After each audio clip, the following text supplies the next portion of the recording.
Matt Harvey may have fallen short in his bid to make history last night, but all the young right-hander did was burnish a very quickly growing legend, as he has established himself quickly as one of the best pitchers in the game. Mike Baxter played hero last night, and it all ended up to a feel-good moment for the Mets, who try to go for a sweep of the White Sox tonight. At Citi Field in New York, the New York Mets play the Chicago White Sox. And a pleasant good evening, everybody, and welcome to Citi Field. Gary Cohen, Ron Darling with you tonight as the Mets and White Sox wrap up their two-game series. Last night, one of the great moments in Mets history, one of the great pitching performances ever by a Met. 9 shutout innings by Matt Harvey, 1 hit and 12 strikeouts. Well, he was bloodied to start, but it was he left the Chicago White Sox bloodied. I was talking to former Cy Young Award winner Steve Stone, and he said, I can appreciate he throws 95 miles an hour. I can appreciate the break on his curve, the sharpness of his slider. What I didn't appreciate, he also throws his changeup for strikes. This is the hit, of course, the one hit, the speed of Alex Rios, who's had over 20 stolen bases the last 2 years. Really, that speed cost him there, but he rebounded and struck out 12, didn't walk anybody, in one of the finest performances I've seen as an announcer here. He did not get a decision in the game, and it was historic in that regard, too. No pitcher since 1900 had ever had that good a night without getting a decision. Now the ball gets handed to Jeremy Hefner, and a lot was made of Harvey having extra rest going into his last start. The same is true for Hefner tonight. Same with Hefner, Gary, but the good thing about Jeremy is his last 2 starts, he's righted the ship. His last start, even though he got a loss, he was outstanding for the first 8 innings, gave up a couple singles in the 9th. And on the other side, former Cy Young Award winner Jake Peavy, who's back, apparently is now feeling better. Well, he's always pitched well against the Mets, 123 wins, a solid year last year, Cy Young Award winner in 2007. When we come back from break, Kevin Burkhardt will be standing by with a live interview with last night's hero, Matt Harvey.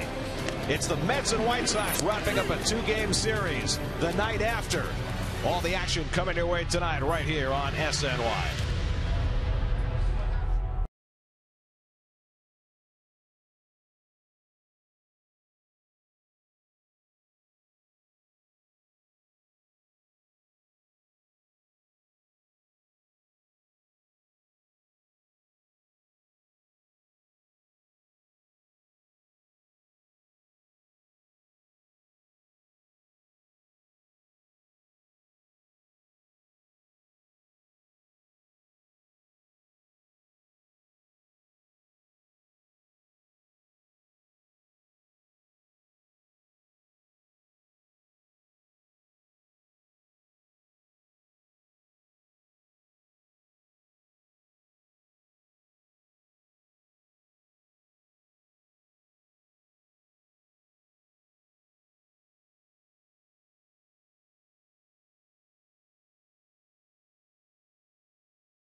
And standing by right outside the Mets dugout, Kevin Burkhardt with Matt Harvey. Well, Matt, John Buck said last night it was almost like a video game. He'd put the glove a certain place and the ball would hit it. What did it feel like, the guy who was actually doing the pitching? It kind of felt like that. I mean, I don't know necessarily what was causing that, but last night for all pitches it was pretty fun, and he was calling a great game, and fortunately enough I was able to execute, and seeing him back there and having the confidence in the world, it made me out there have even more confidence, and he did a great job. We've obviously seen all of your pitches, and you had them all working for strikes last night, but your curveball is, I feel, so underrated. Why is that pitch, do you think, underrated, and how much of a weapon can that be for you? Well, that's kind of a tell of how my mechanics are going. If my curveball is working and I can throw it for a strike, that usually means everything's going pretty smoothly. So, last night for me, it was a good first pitch strike, and then I was able to bounce it when I needed to, and that always helps. Why is that a barometer for your other pitches mechanically? Well, it's something I really have to stay back on. That was a hard one. Yeah, that cut me in the face. That was John Buckish. Yeah, so it's something I definitely have to stay back on, and once I can able to do that, then everything else starts working. Just for you, we see you can be you're a very laid back guy, but when you get between those lines, you turn into something else. What do you turn into once you get on that mound? I don't know. It's me. It's different. Tim Burdack would like me to say it's my alter ego, but no, I have fun out there and take things seriously. Matt, it was fun to watch. Good luck. We'll see you soon. Thanks for the time. Thanks. Matt Harvey, guys. We'll see if Jeremy Hefner can follow that up tonight. It's the Mets and the White Sox. Mets going for the 2-game sweep. First pitch coming up next on SNY.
By Cholula Hot Sauce, the flavorful hot sauce with the iconic wooden cap.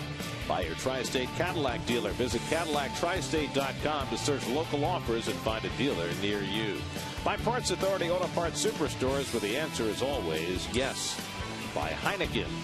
And by Audi, truth in engineering. There's your Hyundai starting lineup for the White Sox. Robin Ventura's had to choose between his two first base DH types. Adam Dunn started last night. Paul Konerko goes tonight with Dunn on the bench for the White Sox, who became just the third team in history to manage just one base runner in a 10-inning game. Well, you can see the numbers here by Jaguar for Jeremy Hefner, looking for his first win this year after being touched for 7 home runs in his first 4 appearances, none in his last 15 innings. Defensively behind Jeremy, Alexis Met's defense. Valdespin's 10th start in center field, flanked by Duda and Baxter. You can see Murph playing an awfully good second base with Tejada, Wright, and Davis. And John Buck, of course, doing the catching. Every day, John Buck. Alejandro De Aza will lead off for the White Sox. 0 for 4 last night. There are a lot of 0-fers in that lineup last night. The White Sox dead last in the American League in runs scored, and last night certainly did not help. But for Jeremy Hefner, getting through the first inning has been a struggle this year. He's got a 10.8 ERA in the first inning, 6 runs in 5 first innings this year. And so to take on De Aza to lead off, and the first pitch of the night is in for a strike. It'll be De Aza, then Alexei Ramirez, and Alex Rios for the White Sox in the first. Chicago at 13 and 18 on the year. The curveball misses to De Aza, 1-1. Hefner pitched a gem his last time out in Miami 8 days ago. Took a shutout into the 9th inning. Allowed the first 2 men to reach. They both eventually scored, and he wound up a losing pitcher. But for Jeremy Hefner, as good a game as he has pitched at the major league level. You know, he's had a couple of those starts when everything is working, and it was in that game in Miami. Didn't work out, of course, for him, but always look at that number. The 0 walks, 8 Ks. He's a guy that's a strike thrower. Those strikeouts were a career high for him as he runs the fastball inside to De Aza, 2-2. After 27 years old from Perkins, Oklahoma, Alexei Ramirez waiting on deck. And De Aza cranks one to deep right field, back toward the wall, and it's out of here. Alejandro De Aza with his 6th home run of the year leads off the ball game with a home run, and it's 1-0 Chicago. 6th career leadoff home run for De Aza.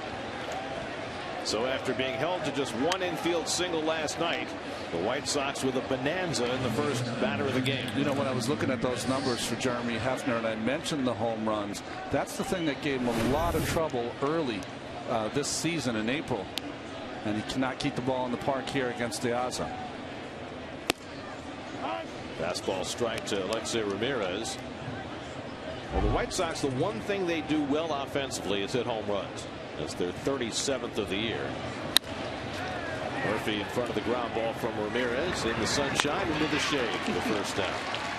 It's like the spotlight was on Murph there. Well, he's such an unlikely leadoff hitter. He has 40 strikeouts, including a few last night against Matt Harvey, but he has tremendous power. Ronnie, let me ask you this question, because nobody would know this better than you.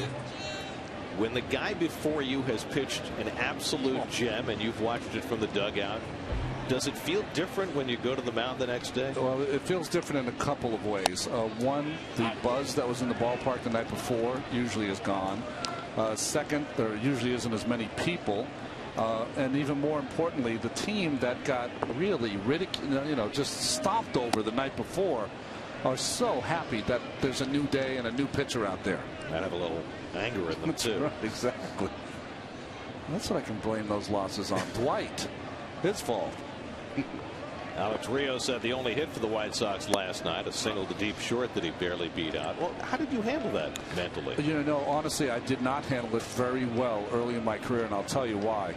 Dwight was so good and so dominant that I felt as though I had to match it. And the only way to match him was to match it in strikeouts. And I was not a strikeout pitcher. Once that I got it through my thick skull to be myself, then everything became easier. Slow ground ball for Tejada, and this time Rios doesn't get out of the batter's box and merely jogs to first and is thrown out. Well, he breaks the bat and looks at the bat. Well, if I know Robin Ventura, he will wait for the appropriate time and then make it quite clear to Mr. Rios that that is not acceptable. Well, unless he's hurt, that's disgraceful. Simply. He wasn't hurt last night. Yeah. He was able to. I guess if it's going to be a hit, he'll run. I mean, if he's hurt, as Connor Gillespie takes the strike, if he was hurt, Matt Harvey would have had a perfect game last night. Gillespie was 0 for 3 last night. And by the way, I want to apologize because I spent the entire game last night mispronouncing Connor Gillespie's name. It looks like Gillespie. Yes. But it's Gillespie. You got to think Dizzy. I can't see Connor with those cheeks. That's right. Oh, well. Just pretend the A is an E. Anyway, he's off to a pretty good start despite his 0 for 3 last night, hitting a .280 on the year, picked up in spring training from the Giants. And a breaking ball in the dirt, 2-2 to Gillespie. With Paul Konerko on deck. Not many times you got the cleanup hitter with 5 RBI. Now it's been a real struggle for the White Sox. Dunn and Konerko off to rough starts. Diane Viciedo on the disabled list. Gordon Beckham on the disabled list. And another ground ball. This one for Murphy. Again in the spotlight. Makes the play. 3 ground ball outs for Hefner.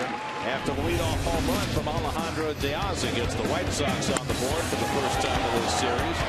6th of the year for Diaz. 1-0 Chicago as the Mets come to bat.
Terry Collins getting every available left-handed bat into the lineup against Jake Peavy, who's been notoriously tough on righties throughout his career. Well, Peavy's stats here presented by Toyota.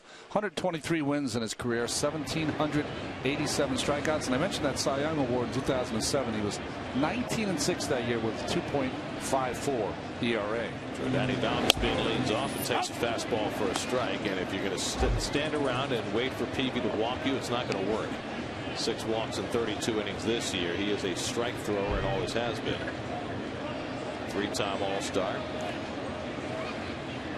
And Valdes trying to drag a bunt, thinks better of it, and takes the ball 1-1. It's going to be real interesting to see what the Mets do, because you had mentioned that he's a strike thrower. He also has that wipeout slider, so if he gets ahead of you, he can put you away. So the Mets are going to have to swing early in the count.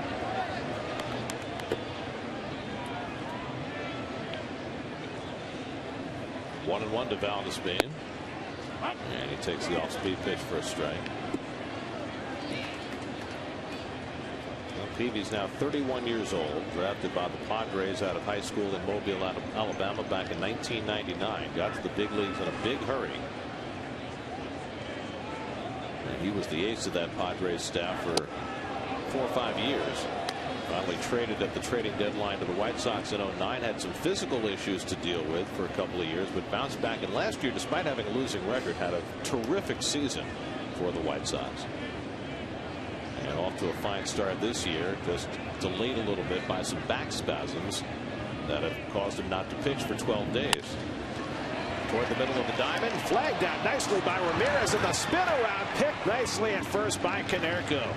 That's a great play by Ramirez, and just as good at the other end by Konerko for the out. Well, what you like to see there is the amazing range by Ramirez. This is a guy who's 6'2", 180 pounds, long and lean, and that reach allows him to get to that ball up the middle from Valdespin. Athleticism from Ramirez. Fist bump on the first out. Double fist bump. He's pumped. It's Daniel Murphy, and he fouls back the first pitch he sees from Peavy. Murphy's one of 3 Mets in the lineup tonight who have seen Peavy before. It's been 4 years since the Mets have faced Jake Peavy. He's 5-2 lifetime in 10 starts against New York. Fly ball out to left, and Diaz is right there. And that's the second out. You know, I was looking at the lineup tonight thinking, well, you know, Robin could have put Adam Dunn in left field. He started him there a couple of times this year, but having Diaz has already paid off. That's right. Diaz on the left, Wise and Rios, Gillespie, Ramirez, Green, and Konerko at first base, and Tyler Flowers, who does most of the catching. You know, they were talking about Adam Dunn playing a little outfield, but certain ballparks don't let him play. This one, a little vast. So now David Wright bats with 2 out and nobody on. David 0 for 3 last night, had his 3-game home run streak in. There's Adam Dunn, who played first base last night for the White Sox. He and Konerko have basically split the first base play and the DH play. They both will play the field about half the time. Konerko 37 years old, Dunn 33. And Wright takes away from Peavy, 1-1. David's 2 for 14 against Peavy. Gives you an idea of the success or lack thereof that the Mets have had against this outstanding right-hander. You know, the thing about Peavy is that we showed his height and weight before. You know, he's in that class of Roy Oswalt, David Cone, right-handers that are a little short, 6'1", 6 feet. Usually they're Harvey size. Now the 1-2, and David fouls back that fastball. Well, the White Sox have hung their hat on starting pitching, and it's been that way for a long time. All the way back to before they won the World Series in 05. For the last 10 years, they've had more quality starts than any team in the major leagues. On the outside corner, Peavy gets that extra inch from Mark Carlson. And Wright is caught looking. 1-2-3 go the Mets. 1-0 White Sox after 1.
That's the High Line there, Gary. You been there yet? On the west side? I hate to say this, but no, I have not. It's unbelievable. Unbelievable. Great place to hang out. You, I know, would bring a book. Oh, yeah. Absolutely. Great place to read. Well, here's Paul Konerko. This game features 2 of the 3 captains currently in Major League Baseball. David Wright for the Mets and Konerko for the White Sox. And like David and like the other captain in Major League Baseball, the disabled Derek Jeter, none of them wears a C on their uniform. And if Keith had to do all over again, he wouldn't have either. That's right. Is that what he said? He would. Oh. The one series the Mets played against the White Sox before tonight was back in 2002 in Chicago, and in that series Paul Konerko went 4 for 10 with 3 home runs. And Hefner strikes him out on 3 pitches. Foul tip held by Buck for the first down. Time for the lows never stop improving as we look at Jeremy Hefner's numbers.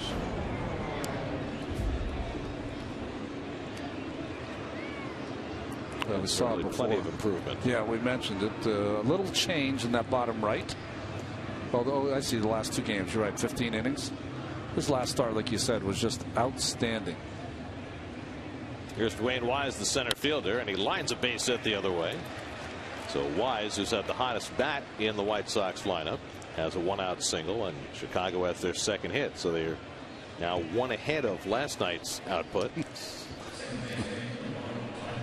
1 out and 1 out. Here's Tyler Green, the former Cardinal who spent last year with the Astros and was released by Houston in spring training. That's a look in the mirror moment, isn't it?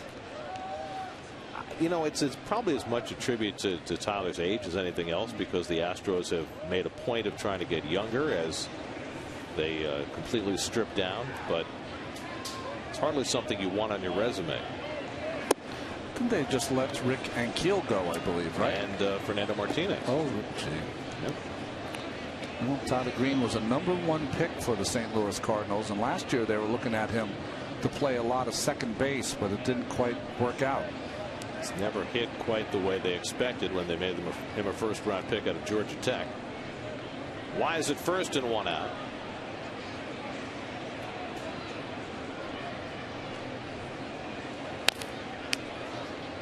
And Hefner throwing nothing but strikes here in the second inning. Tyler Flowers, the #8 hitter on deck. Hefner took a shutout to the 9th inning in his last start and wound up with a loss. It was the first time that a Met pitcher had that happened to him since Doc Gooden in 1988. Took a shutout to the 9th against the Cardinals late in the season and wound up with a loss. So it's a rare event. But it just gives you an idea what kind of hard luck Hefner pitched in that game in Miami. Was that the game afterwards that Parnell had a few words, not words, but he wanted to be in there in that 9th inning, or? Yeah, Brandon Lyon came in after Parnell had worked 2 innings the day before in the 15-inning game. And I have to say, Ronnie, I don't know whether you agree with this, but the change in demeanor and performance by Bobby Parnell might go hand in hand. Might not have gotten quite as angry in years past, or at least not as publicly angry. I agreed. I like to see that. A little fire. He wants the ball. 2-2 from Hefner, and he fouls it back. Well, Parnell certainly was a minor player in the game last night, but he was dominant in his own right when he came in the 10th inning. You know, I don't know how Bobby's season's going to go. None of us do, but I'll tell you, he's pitching with such confidence. There's none of that wanting to throw the ball 100 miles an hour. It's wanting to throw the ball where he wants to throw it, and that's the big switch.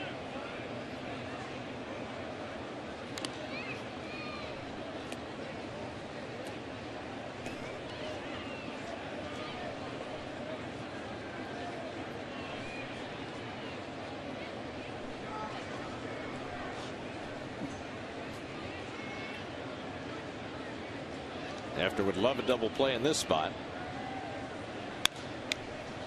Green keeping the at bat alive. Mets all of a sudden on that last road trip became a double play turning machine. They had 5 of them in that 15-inning game a week ago Monday and wound up turning 9 double plays in the first 4 games of the road trip. Good news about double plays means that you're getting real simpatico between your infielders. Bad news about double plays means you got a lot of people on the bases. Well, the flip side of that for the Mets pitching staff in particular, as Green fouls that off his leg, is here you've got a staff that has Matt Harvey, one of the best strikeout pitchers in baseball, and yet the Mets are right at the bottom of the National League in striking people out. So you know the ball's going to be put in play more often than not. So that gives you more double play chances in that fashion. And maybe keeps your infielders on their toes.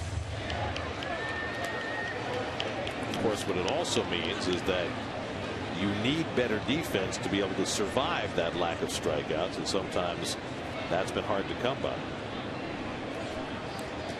Long turn at bat for Green, and it goes down on the slider.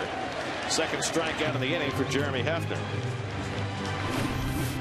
Well, both on sliders for Hefner. This is a pitch that he worked on all winter, brought it to spring training, and has started to become really the strength.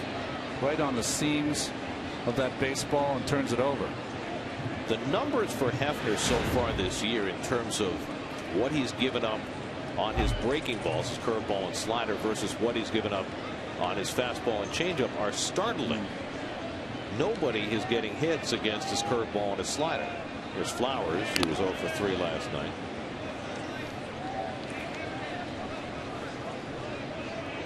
And you see the stark contrast coming into the night.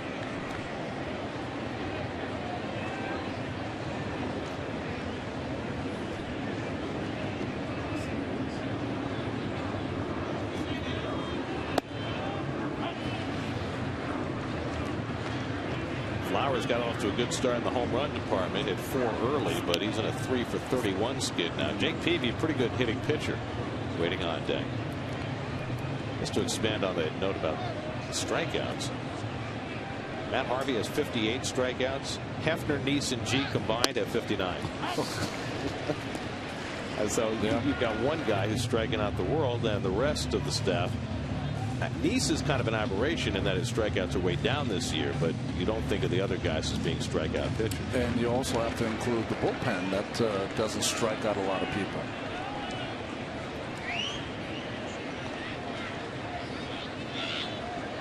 Hefner up at the count 0-2. Wise takes off. Flowers pops it up. Tejada retreats to call. And that retires the side. A hit and 1 left. On to the bottom of the second. Lucas Duda lead off. Mets down 1-0.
for the Mets-Pirates game at 1:10 p.m. Your game ticket includes a Mother's Day brunch and Mets t-shirt. And oh, by the way, Matt Harvey's pitching Sunday.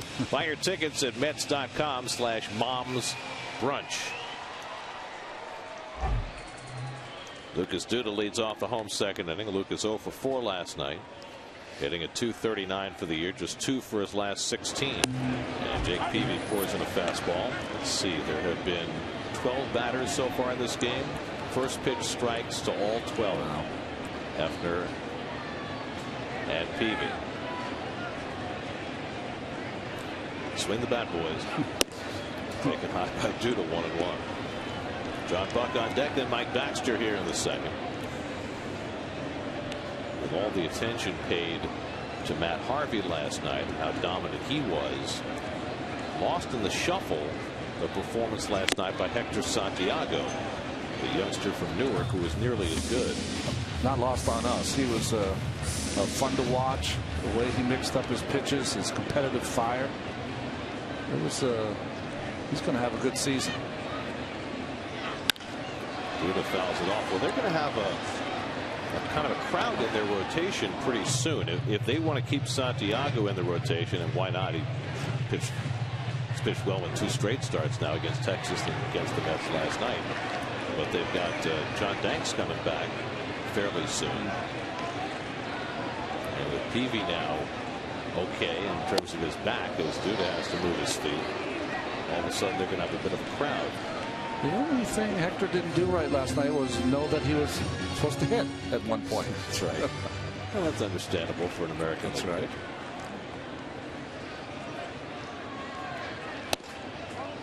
Peavy had to be scratched twice in the last week because of back spasms. Most recently on Monday in Kansas City, but he threw a bullpen session on that Monday before the game and pronounced himself fit to go, and seems to be having no ill effect so far. Duda cranks one to deep right field. Forget that one. That is long gone. The Big Lebowski. Number 7 for Lucas Duda to tie the game at 1.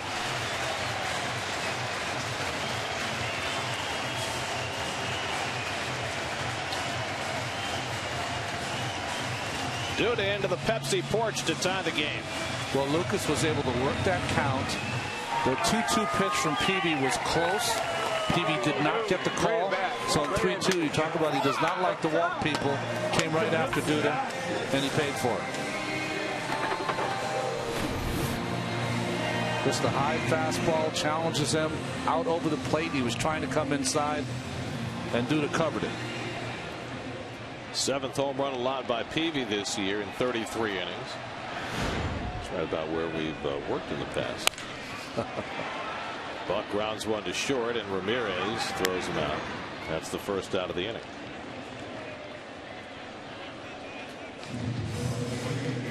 So Duda now with 7 home runs, second on the club behind Buck's 10. And here's Mike Baxter, who sent everybody home happy last night with his walk-off pinch hit single. Off to another extraordinary start as a pinch hitter this year. Not so much overall. If you have a no-hitter or a perfect game working, you want Mike Baxter in the game at some point. I said to him today, you know, you're always around for those big pitching performances. At this time, though, you're in one piece. He laughed. I heard the call by Josh Lewin when I was driving home on the radio side, and he called it the Whitestone walk-off. There you go. Ike Davis waiting on deck. Ike had a big part in that 10th inning as well, drawing the leadoff walk and scoring the winning run. As Baxter takes a strike. By the way, we talked last night during the 10th inning about Ike Davis getting on base and speculated that Terry Collins might use a pinch runner in that spot, particularly when Ike got to second base representing the winning run. And I think that the residual effects of last week's 15-inning game played on Terry Collins' mind, because he said that he was really afraid of running out of players. You know, he needed to save Justin Turner to pinch hit. That left him with Marlon Byrd, who could have pinch run in that spot, and he said he considered it, but he said, you know, we've had too many times this year where we've been out of players too quickly. So that was his mindset in not pinch running for Davis. And when you have two catchers, it almost takes one person off your bench because you can't play record.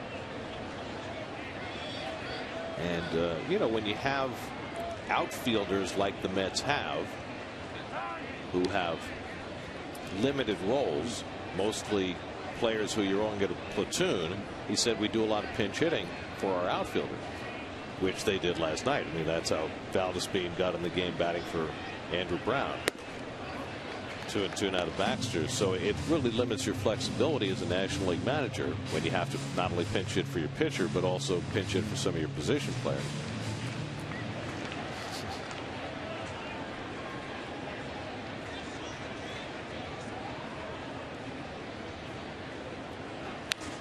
Reminds me back in the 70s when was it Dick Williams managing the Oakland A's. He had 4 second basemen and he'd pinch hit for them. That's right. Like every time up. Dick Green. Andrews. Mike Andrews. Yeah. Mike Andrews, of course, who famously got fired during the 1973 World Series. And rehired. And they got a standing ovation at Shea. Baxter pulls one just foul. But of course, that was back in the days when teams routinely carried 10 pitchers. And so with a 25-man roster, you had a 7-man bench. Yeah. Well, we would leave routinely in spring training because you wouldn't need the 5th starter for, you know, the first 2 weeks or so. Routinely leave with 9 pitchers and add that 10th in the middle of April. Just off the plate to Baxter, 3-2. You know, we were having a discussion the other day about the DH and whether the 2 leagues would go to 1 rule, and there's been a lot of speculation that someday down the road the National League might be forced to adopt the DH as that ball goes to the backstop and Baxter's aboard. So a rare walk by Peavy and Baxter's aboard with 1 out. Not even close. This ball's supposed to be outside. He tugs on it on the inside corner, almost hits Baxter. Anyway, the speculation has been that if the 2 leagues went to 1 rule, that it would be with the DH. Yeah. My suggestion is that they eliminate the DH, and because the Players Association wouldn't like losing that high-priced player, add 2 players to the roster. There you go. Now you give managers more flexibility on the bench in the era of 12-man pitching staffs. Now you have a 7-man bench again, like you did in the old days when teams carried 10 pitchers. I bet you the union would do a study on the economics of what a DH would make compared to. Davis hits it deep to center. Wise going back near the wall, and he makes the catch. All the way around second. Baxter has to try to find his way back, and the ball gets away from Konerko, and Baxter didn't realize that he'll stay at first base. What a play by Dwayne Wise. Maybe not quite as heroic as the one he made in Mark Burley's perfect game, but he had to go an enormous distance to get this ball. Well, you mentioned this last night, Gary. He plays so shallow, and you can only play shallow if you can go back on the ball like Wise did. Did a nice job of getting the ball to Ramirez, but a bad throw here, and it didn't really matter that it got by the catcher because Baxter didn't have anything left, I'm sure, to get to second base. He needed an oxygen tank when he got to first base. Well, this reminds me when I was a kid, my father used to always tell me to watch Paul Blair play center field because he used to play so shallow and was able to go back on the ball. And nice job by Wise. Ronnie, I'm not sure that I've ever seen a player go as far past second on a play like that as Baxter did and get back safely. I mean, he was halfway to third base. And I think rightfully so. I think it was the right play for Baxter. Well, who expected Wise to catch that ball? Here's Tejada, and he bounces one foul.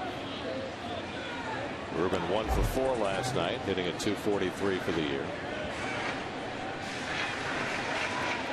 Well, you remember the catch that Wise made in the Burley perfect game where he hit the wall, the ball popped out of his glove, and he grabbed it with his bare hand. That was, considering the circumstances, one of the great catches of all time. 09 in Tampa Bay. You can see that he's trying to loosen up a little. He probably jarred his back when he went up against the fence. You know, we don't see some of these teams, of course. Never seen this team at Citi Field. But one of the things you realize is sometimes you see a player on another team and you don't realize, boy, he's a pretty good player, you know? Watch his back jar up against the wall. That's what he's trying to shake off those cobwebs. Well, Wise has bounced around a lot the last few years. But what's interesting to me is that a couple of teams, both Toronto and the White Sox, have brought him back for second tours of duty. Well, the people I know around Wayne have said that he's one of those guys you love having on the club, great clubhouse guy. Spent some time with the Yankees a couple of years ago.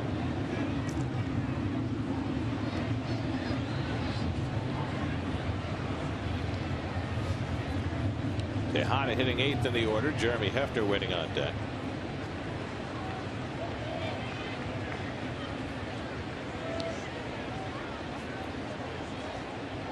By the way, our crack research staff has gone to work. 1972 Oakland A's. This is pre-DH now. Yeah. Their 4 second basemen. This is pre-Mike Andrews. Dick Green, Ted Kubiak, Tim Cullen, and Larry Brown. Oh, wow. And Dick Williams would bat for them every time up. Toward the middle of the diamond, but there's Ramirez to make the flip and get the force play to end the inning. Mets get even though. Lucas Duda parking one up in the Pepsi porch for his 7th home run of the year. Duda's shot matching the one hit by De Aza. Each left fielder is homered, and it's 1-1 after 2 at Citi Field.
Purely pitch game, that was probably the best one I've ever had.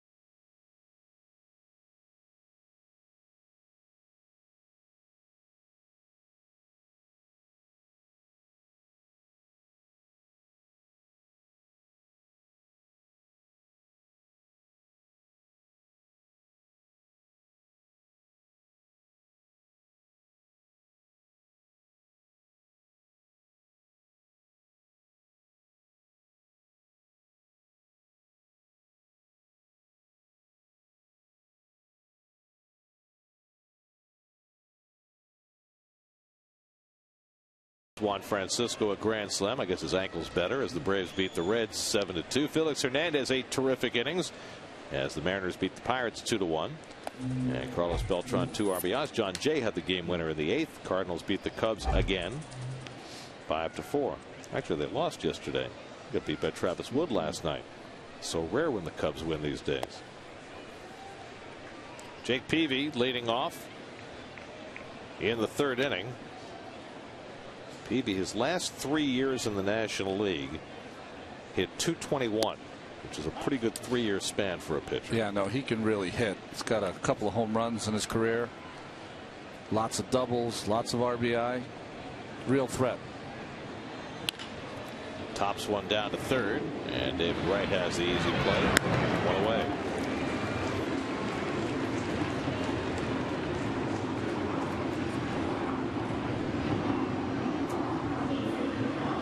You know, I'm thinking about Peavy coming back from back spasms. As you look at him between innings, he was awfully upset with his performance in that last inning. Well, on the mound, he was kicking at the dirt, letting out a few epithets, and here still going at it on the bench. He's a fiery competitor. and tough as nails. I remember back in 05, he was with the Padres, and they won the division, clinched it the last couple of days of the season as Alejandro De Aza fouls one off. And then he pitched game 1 of the division series against the Cardinals that year at Petco Park, and he got lit up. And it turned out that Peavy had broken 2 ribs in the postgame celebration after the Padres clinched the division, and he'd gone out and pitched with the broken ribs. Tough play for Wright with the bare hand, and he can't quite get De Aza, who, after hitting a home run his first time up, has a bunt single in his second. Well, it doesn't get much better than this. Hit a home run in your first at bat, and the element of surprise, laying down this bunt, and got that great speed. Beats it out easily. Couldn't have rolled it out there much better. David did everything he could. Didn't get the best grip. Well, David got just maybe one finger on that grip there for a while. So 1 out and 1 on. De Aza has 4 stolen bases, so Hefner must be wary of him as he faces Alexei Ramirez. There isn't much that Ramirez won't swing at. Well, I was looking at it before the game, Gary. Last year, he had 593 at bats. He walked 16 times. That's hard to do. Well, he already has 5 walks this year, so he's way ahead of last year's pace. He's on a pace for a good 25 or so. Flies this one down the right field side, and that'll go out of play. The end result is his on-base percentage is usually just a little north of his average. Well, what you like about Ramirez is we've already seen the athleticism in the field, and he hits home runs. And well, I guess everybody on the White Sox hits home runs. The ballpark they play in, US Cellular Field, where the Mets will visit later this year, one of the best underrated hitters ballparks in baseball. Ball jumps out of there. And people talk about Coors Field, they talk about Texas, Philly, Cincinnati, but US Cellular year after year produces a greater differential home runs between White Sox home games and road games than any park. Murphy tries to make the play, throwing behind De Aza, but he's able to dive back in. Just a trickler off the bat of Ramirez, and he winds up with an infield hit. So a bunt hit, and now a bleeder just past the reach of Ike Davis. Well, Elias has just sent us the stat. That's the softest ball ever hit. That was a single. But nice try by Murph to throw behind De Aza. Right off the end of the bat, just out of the reach of Ike Davis. And Murph knew he had no play at first base. Good play by Tejada to keep that ball in the infield. So 2 aboard and 1 out. And now Alex Rios, the number 3 hitter, who grounded out to short his first time up. And Hefner misses inside with the fastball.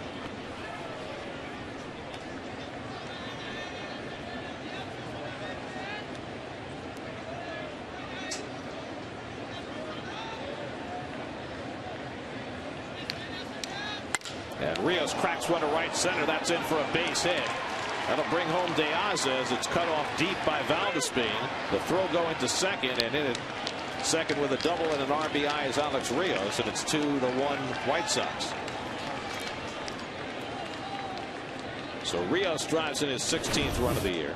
Rios was so good when he first came up with Toronto, then had some forgettable years. But this is a guy coming off the year last year that had 70 extra base hits, a 20-20 guy with home runs and stolen bases. And Hefner trying to get the sinking fastball in, but he turned it around. So the White Sox back in front 2-1. Now 2 in scoring position for Connor Gillespie, who grounded out to second base his first trip. Mets playing the infield back, willing to concede another run on a ground ball.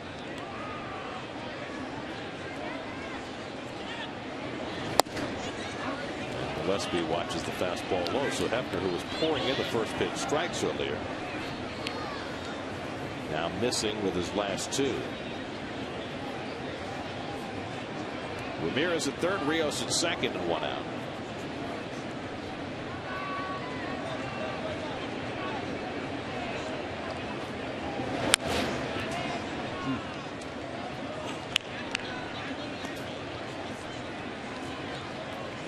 Paul Konerko waiting on deck.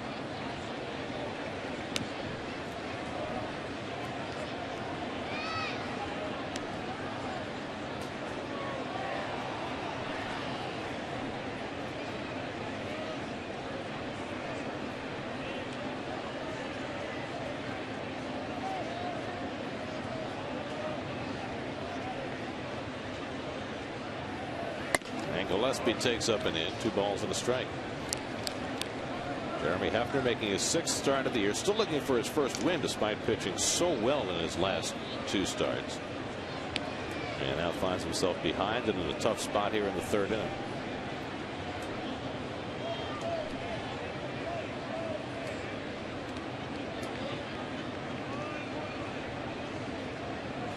Two-1 to Gillespie. Fastball away, and now Hefner behind 3-1. First time Jeremy's run a 3-ball count tonight. It was one of the thrilling pieces of Matt Harvey's game last night. Going to the 9th inning, he had run 1 3-ball count the entire game. Now, if you're Jeremy here, you don't have to give in. I know Konerko is one of the great right-handed hitters, but you don't have to give in here. You got a base open, and Konerko, a very slow base runner. And Gillespie lofts one in the shallow center. Going out is Tejada. He can't get there, and it lands for a base hit. Ramirez is in. Rios right behind him. Pulling in at second base with a 2-run double is Connor Gillespie, and the White Sox lead 4-1.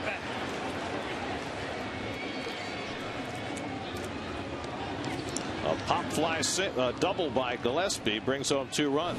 Well, a bunt base hit by De Aza. Rios, Ramirez with a soft hit to right field, or the second baseman Murphy, and here right off the end of the bat. Good pitch by Hefner, but it doesn't work out. Watch Tejada kind of kicks the ball forward. That allows the back runner to score. And nobody covering second base, so Valdespin had nobody to throw to, and Gillespie was able to pull in at second.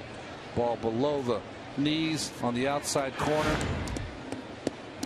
Fortunate there for the White Sox. That's going to be a tough call for a first baseman, because often you'll have the first baseman trail the hitter to second base for a play down there, but Ike also has to be ready to be the cutoff man at the mound. Well, I think that's the read. The read is your cutoff man first, Gary, and then once you realize that Rios is going to score, then you want to proceed to try to cover. Once this ball goes up, Ike's got to hustle into the mound to be the cutoff guy. Because you see, Rios is not even at third base, but once Tejada kicked it, then he has to make the read to get to second, although I don't think they'd have a play there either. So now 3 runs home in the inning. Konerko struck out his first time up, and he hits one out to right center field. Valdespin gets over. Tagging at second is Gillespie, and he'll move over after the catch. So Konerko flies out for the second out. Gillespie now at third with 2 away.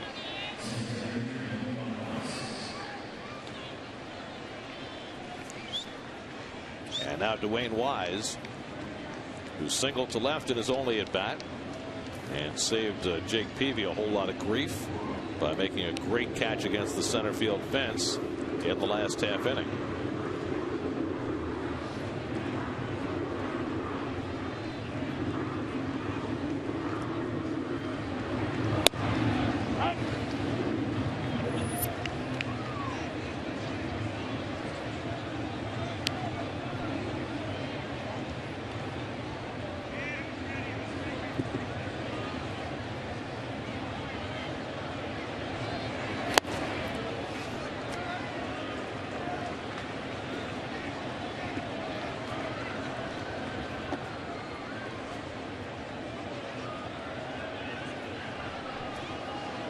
The time to put him away. 0-2 count. Got to get this hitter here with 2 outs. Don't give him a gift run.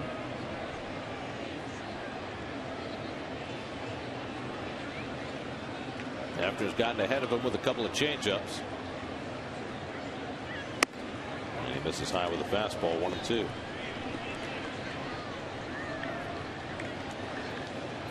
Jeremy has had some big innings blow up on him this year.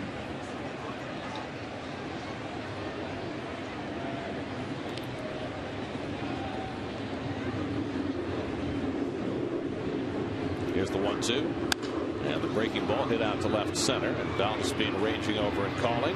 That retires the side, but not before the White Sox put up a soft 3 spot in the third. A bunt hit, an infield hit. Rios drives in a run with a double, and then Gillespie with a pop fly double to drive in 2 more.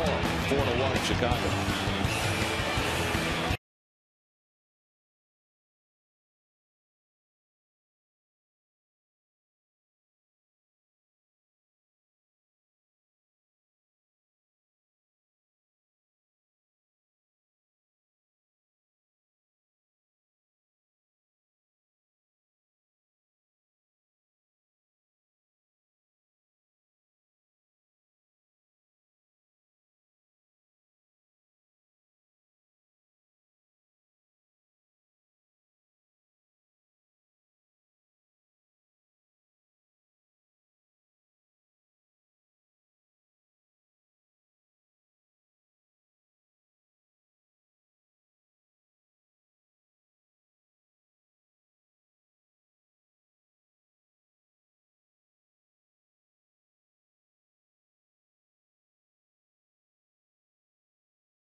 Probably Johan's no-hitter last year was, maybe one of the most exciting, but certainly as far as just a purely pitch game, that was probably the best one I've ever had.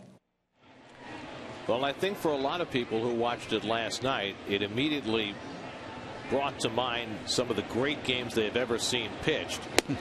As Matt Harvey came within an eyelash of pitching a perfect game last night, struck out 12, didn't walk a batter, and had a lot of people starting to comb their memory banks. I said last night as a broadcaster in this seat here that it bettered the game by Maine on that Saturday afternoon when he struck out 14 and allowed the hit to Paul Hoover. It bettered the game by Santana a year later on that Saturday when he pitched a complete game shutout on a bad knee. And it was a better pitch game than the Santana no-hitter. It was just that dominant game. And it's got to hark back to your watching Seaver pitch in the day. I was going to say it's hard to judge one particular game against another, but what I will say is, as Hefner strikes out looking, is that what it calls to mind is when I was a kid, I remember every time Seaver would go to the mound, you'd have the expectation, or at least the promise, that he might strike out 18, pitch a no-hitter.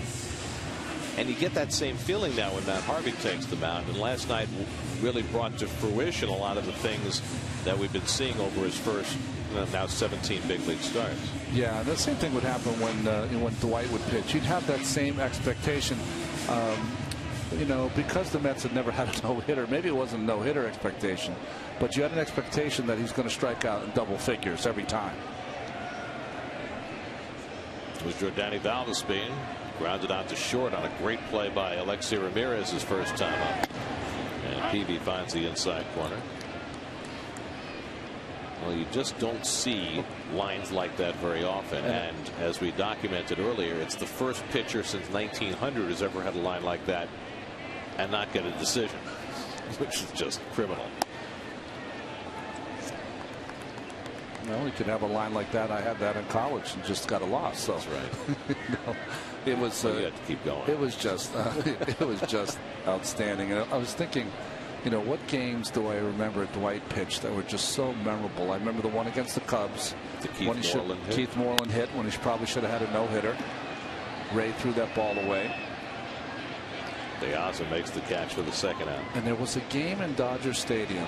It was right when Dwight was starting to make his mark and people were paying lots of attention, where somehow, some way, he had a shutout going to the ninth, and the Dodgers got the bases loaded. You know, a walk, kind of the inning that the Chicago White Sox had right there, and base loaded nobody out and struck out the next 3 guys on 11 pitches. It was the most amazing thing I ever saw.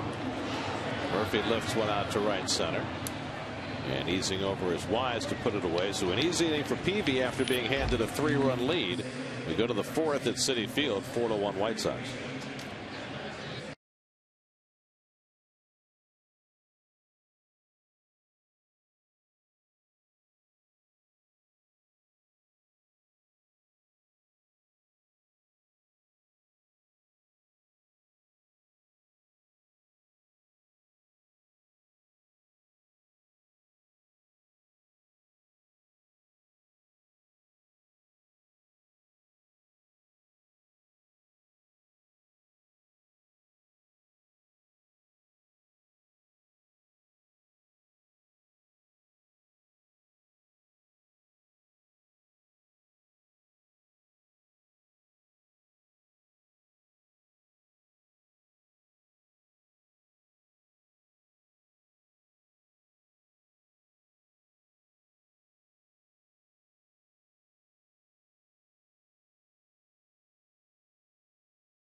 By Bob's Discount Furniture, proud to be the furniture store of the New York Mets.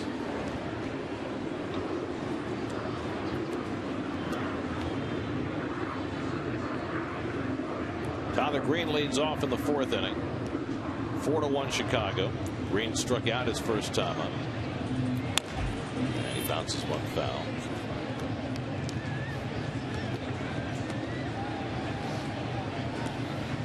It'll be Green, Flowers, and Peavy, 7, 8, 9 in the order against Jeremy Hefner, who after 2 straight brilliant outings has been touched for 4 runs and 6 hits in the first 3 innings tonight. And Green trying to bunt his way on, as De Aza did to spark the rally in the last inning. Not so good for Green, but I got hit on the hand as he was trying to bunt. It's a David Cone play. It's not, I wouldn't recommend it.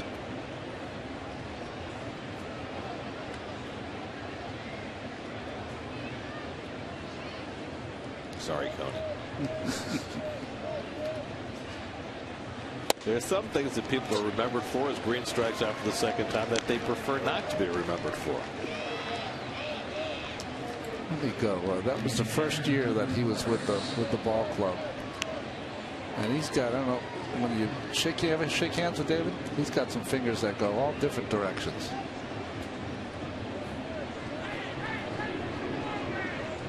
There's Tyler Flowers. You know, we were talking about some of the greatest games that Mets have pitched, and somebody was asking me today about David Cone's 19 strikeout game against the Phillies on the last day of the season in 1991. And to me, that was not his greatest performance by any means. First of all, he was facing a minor league lineup that day. Last day of the season, people tend to check out early when it's 2 non-competitive teams, which the Mets and Phillies were that year. to me, the greatest game that I saw him pitch, and obviously I only got here in '89, so I didn't see his great year in '88 firsthand. But he had a game against the Astros where he had a no-hitter broken up in the 8th by a little dribbler by Benny DiStefano. That game, he was untouchable. Yeah. Much like Jake Peavy at his best, David had a slider that was unhittable at times. But it also seemed as though David made stuff up as he was going along. Yeah, oh yeah. He didn't know how many arm angles. You know, asked Joe Girardi was the favorite guy for him to catch. He said it was David Cohn. He just never knew what he was going to do. Flowers goes down on strikes, so back-to-back strikeouts for Hefner to start the 4th. 2 out and nobody on. Let's look at your Mets' upcoming schedule presented by New York Community Bank. You can listen to all Mets games on Sports Radio 66 and Sports Radio 101.9 FM WFAN. Clint Hurdle brings his Pirates to town tomorrow night for the first of 4. Pirates got Felixed today by the Mariners 2-1. Jake Peavy slaps one on the ground to Murphy at second base, and so Hefner has himself a nice easy inning.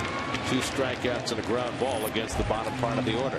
4-1 Chicago in the 4th.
Ballpark tonight. He was the center of media attention. Wanted to know how he was feeling the next day after his start and how he handled things after a great game like that. So as of 9 o'clock first pitch last 24 hours. I've been like that since I was in high school. A good start, a bad start. I can be mad, I can be happy, but when it's time to throw my bullpen, it's time to move on to the next start. So he gives himself 24 hours to celebrate, 24 hours to grieve, 24 hours to feel so-so depending on how things go. Well, I would like to say I'm one of those people that never read the newspapers. If I pitch well, I'm reading every newspaper. If I didn't pitch well, didn't read any of them.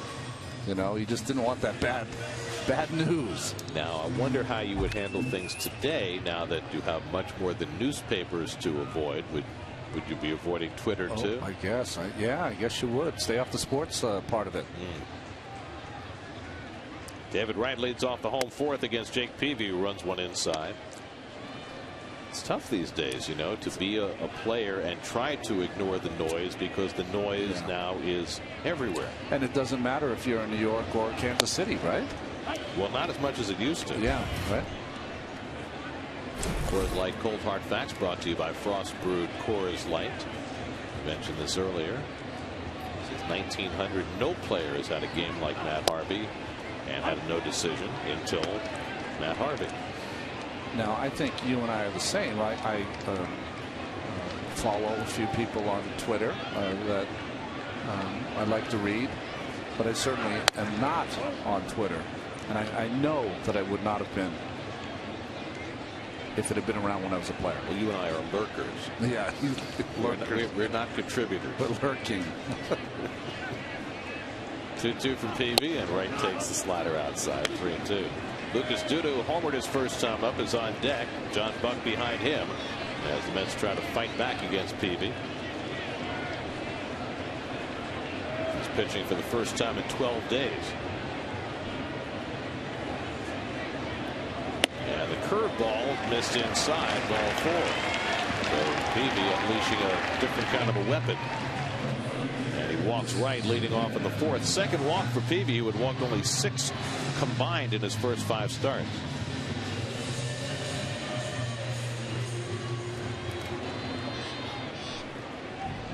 So a leadoff base runner for the Mets, and now Duda, who parked one up in the Pepsi porch his first time up on a 3-2 pitch, his 7th of the year. 7 home runs, just 11 runs batted in for Lucas.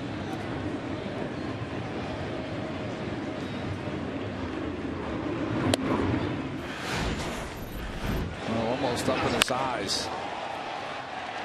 Front left-hand hitters were low ball headed.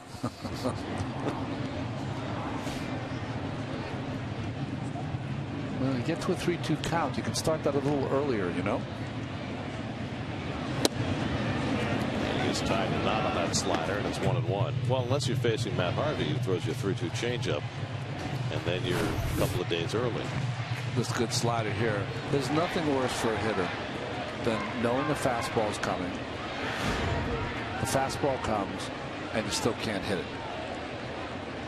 And that's what happens with Harvey pitching. That's a changeup for PV for a strike. 1-2. PV unveiling a couple of different weapons second time around the batting order.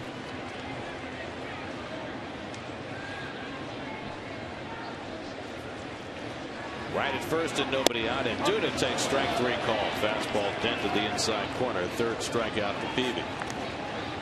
Well, when he's on, he has the ability to start that ball inside and bring it back over the plate. You'll see where that finishes. Almost middle.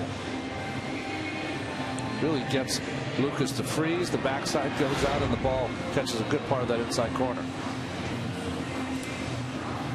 So 1 out and 1 on. Now John Buck, who grounded out on the first pitch he saw in the 2nd inning.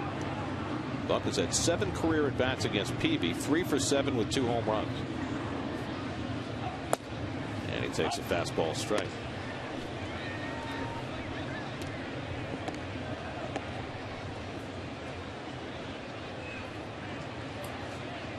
It's going to be interesting to see as this season goes along whether John Buck can keep up the pace that he's on in terms of his playing time. He's been out there virtually every day. And I think they go hand in hand, as you can see. Batters face first pitch strikes, just outstanding. And I think all of this play also, Gary, although they've had a lot of off days, has cut into maybe his efficiency at the plate. 0 for his last 11 right now. Well, I think the plan all along was to play Buck extensively early, and then eventually he would have his playing time taper off when Travis d'Arnaud came up. But now with d'Arnaud still hurt and not playing, it's hard to know when that might happen. So I don't know what plan B is. Well, you can envision at least d'Arnaud, when he comes back, spending almost the entire year in AAA now, because he needs some at-bats, needs to play. He missed almost all of last season. Well, I mean, Buck's on pace to start 140 games. I don't think that's going to happen. Makes a big rip, and it's 2-2. Because he's just going to burn out if you play him that much. He's not a, he's not a kid. Well, he's been reluctant. They love the production you're getting right now. Well, Terry's been reluctant to play Anthony Recker a lot so far.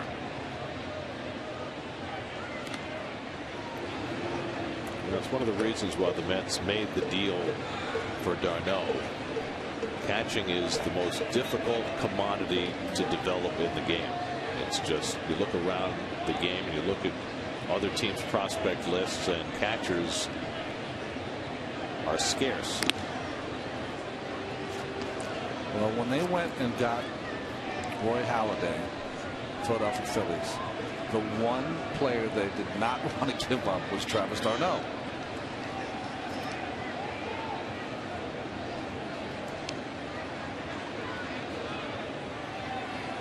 Now the 2-2 to Buck, and he fouls off the slider. By the way, speaking of Halladay, news today that he's going to undergo surgery for a frayed labrum and rotator cuff.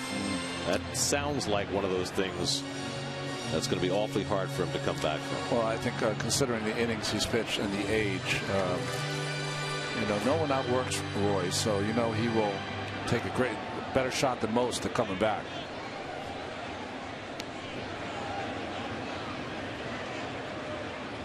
One on and one out, and Buck takes it wide, and a full count to John.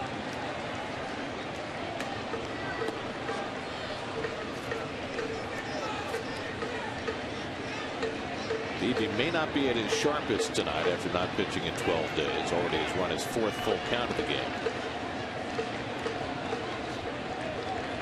Let's see if Wright will be put in motion here with 3 and 2 and 1 out. Not going, and Buck hits a ground ball. Great diving play by Ramirez, and the turn at second by Green, and they get the double play.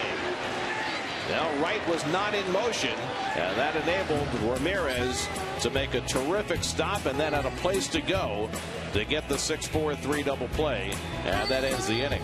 Second tremendous play by Ramirez tonight to help out Peavy and the White Sox.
With John Buck at the plate, and of course Travis d'Arnaud coming back from that injury. But after d'Arnaud, what's in the organization? Well, the second best catching prospect that the Mets have is a guy by the name of Kevin Plawecki. He is tearing up the South Atlantic League. This is a guy they took in the first round last year, 35th overall out of Purdue. So he's a college kid, he's smart, and he is an offensive guy, as evidenced by the numbers he's putting up this year. Leads the South Atlantic League in hitting with a 400 average, but in only 110 at bats, 17 doubles. He's got the home runs to prove for it as well. This is a guy, talking to baseball people, that he is clearly going to be an offensive catcher. Some feel he could be a 5-hitter, but a 5, 6, 7 hitter with some production and some home run ability. Now, of course, he's in low A ball, so he is a way away, but a guy you would have to think, if this pace guy, he's going to be up to St. Lucie real soon. As far as his defense, there's a base hit off of Hefner. Diaz is having himself a night. He's 3 for 3. Defensively, very mature as far as receiving, calling the game. What he's got to work on, though, is some parts of that defensive catching, the throwing, things like that. projected out to be, kind of an average defensive catcher, but a good game caller. And if he hits the way he's hitting right now, who cares what he's doing defensively? Let's go up to you guys. Yeah, and Kevin, I would have to think as a college catcher that has to be the reason why he's still in low A ball, because normally with college position players, you move them up pretty quickly. Yeah, they move rapidly, and college pitchers move rapidly also. If your skills are behind defensively, then you're going to have to go down to single A and work on those things. But he's obviously up to the task as far as hitting. I mean, you don't find a lot of offensive catchers anymore. Well, the Mets certainly think that they have one in Travis d'Arnaud. I mean, everybody has raved about his bat. We saw it in spring training. De Aza, who's 3 for 3 tonight, leads at first as Ramirez fouls it off. But obviously he's a little way away. But imagine if you could have 2 catchers that could provide that kind of offense. And, guys, I guess my question would be, okay, there's a feeling that certainly very shortly he could be up to St. Lucie. But why not challenge him? Why not throw him up to Double-A? See what he can do. Go up and catch Montero and Binghamton and see how he does there. What are your thoughts on that? Well, that's a good question, Kevin. I think that the way he's playing now, he's playing himself out of Single A, and he will be in Double-A very quickly. Yeah, the Mets don't push players before midseason very often. They'll usually wait half a year to promote guys within the minor league system. Some guys force your hand earlier than that. And sometimes injuries. Be that guy, but unless you have eyeballs on this kid and see what he's doing defensively, and I think that's probably the most important piece. It's hard to know exactly where he fits, but I do know this. As we were talking about before, there is such a dearth of catching prospects. As De Aza takes off, Buck from his knees throws it into center field, and De Aza takes off for third and makes it safely. Stolen base and an error on Buck. 5th stolen base of the year for De Aza. Well, De Aza's really filling up the stat sheet, isn't he? Interesting that Buck chose a throw from his knees. That's a pitch that he could have got up on. The problem with Murph there is Murph was a little late to the bag. When you're late to the bag, what happens? You can't make an adjustment to a bad throw, and that's why that ball went into center field. We've seen Buck throw successfully from his knees, but he never got the good arm angle that time.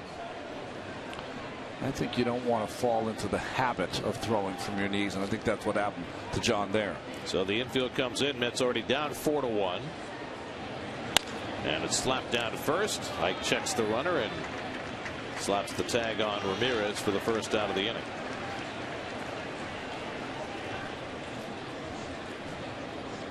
So 1 out for Hefner in the 5th.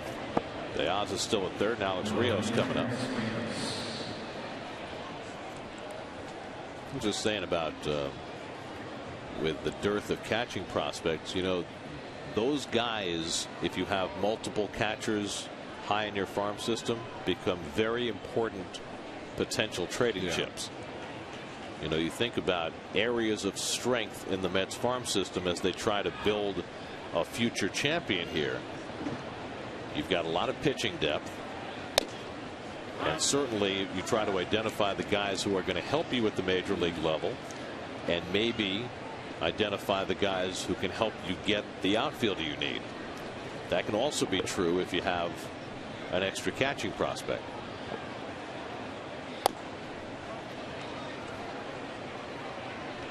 And all those things go into the mixer as Sandy Alderson and company try and figure out how to move forward with this franchise over the next few years. Rios drove a double to right center to get a run home, and he tries to hold on that slider and went around 1-2. Talking about those chips, I was to see the slider from Hefner. It's been the best pitch he's had all night long. I was in Buck Showalter's office, and he has the depth chart of all the teams and the guys' birth dates, their ages, and all the chips that they will maybe need later in the season. Robert Carson up in the Mets bullpen. 1-2 to Rios, and he tried to hold again, and this time was successful. It's 2-2. Well, I guess Buck fancies himself a little more than just a manager. Yes, I think he does. Connor Gillespie on deck. He's got a reputation for being a hands-on guy. You know what, though, you can't outwork him, and he's into it. Had a great season last year, and they're off to a great start again this year. 2-2, and he misses inside. For all of what the Red Sox have accomplished already this year, the Orioles are only a game behind them. Right. This kid at third base for them, Manny Machado, is going to be a huge star. It's going to be a shortstop eventually. 3-2 from Hefner, and he got him. Strikes out Alex Rios. So after the White Sox had a runner at third and nobody out, Hefner gets a weak ground ball and now a big strikeout. Again, that good slider that has been his strength so far, 2/3 of the way through this inning. 5 strikeouts now for Hefner. So Rios retired, and now here's Gillespie, who hit a pop fly double to drive in 2 runs in the third. Just his 6th and 7th runs batted in. Now the infield can drop back with 2 out. And Gillespie lifts one out to left. On comes Duda. Side retired. Nice job by Hefner to get himself out of trouble in the 5th. Halfway through, Mets down 4-1.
Piazza provided the keynote tonight with a home run and then started the 3-run rally with a bunt single. So he's been right in the middle of everything for the White Sox. Meanwhile, Jake Peavy's allowed just 1 hit. That was a home run by Lucas Duda in the 2nd. Mike Baxter leads off in the home 5th and takes a strike from Peavy, who got a big double play on one of 2 outstanding plays by his shortstop Alexi Ramirez to end the 4th.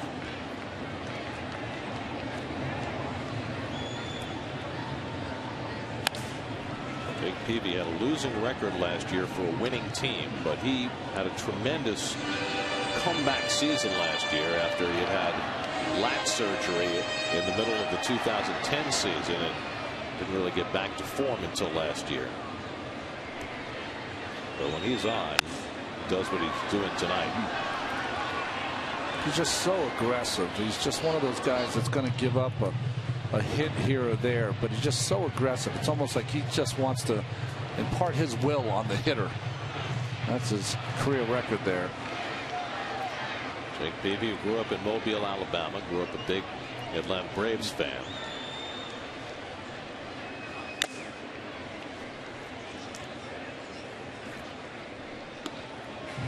Scott Atchison up in the Mets bullpen. Peavy said his family 4 or 5 times drove the 4 hours from Mobile up to Atlanta. Marlon Byrd with a bat in his hand.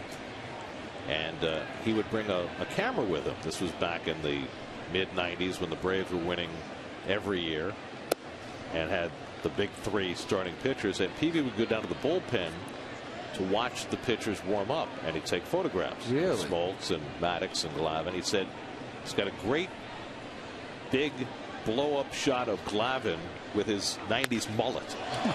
Baxter hits one in the air to deep right, but room for Rios in front of the warning track. 1 out.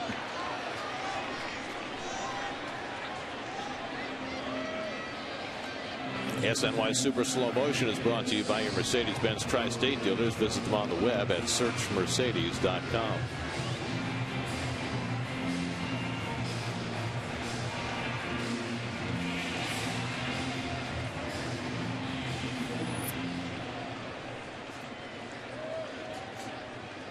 I think most people who got stuck in the mullet era have regrets. Oh, I have one big time. You know what happened to me in '86 is that when it got to playoff time, I know the hockey players growing the beard, and you just couldn't cut your hair because things were working right, superstitious. So I end up with some very interesting pictures during that season. Ike hit one a ton his first time up to the center field fence. Well,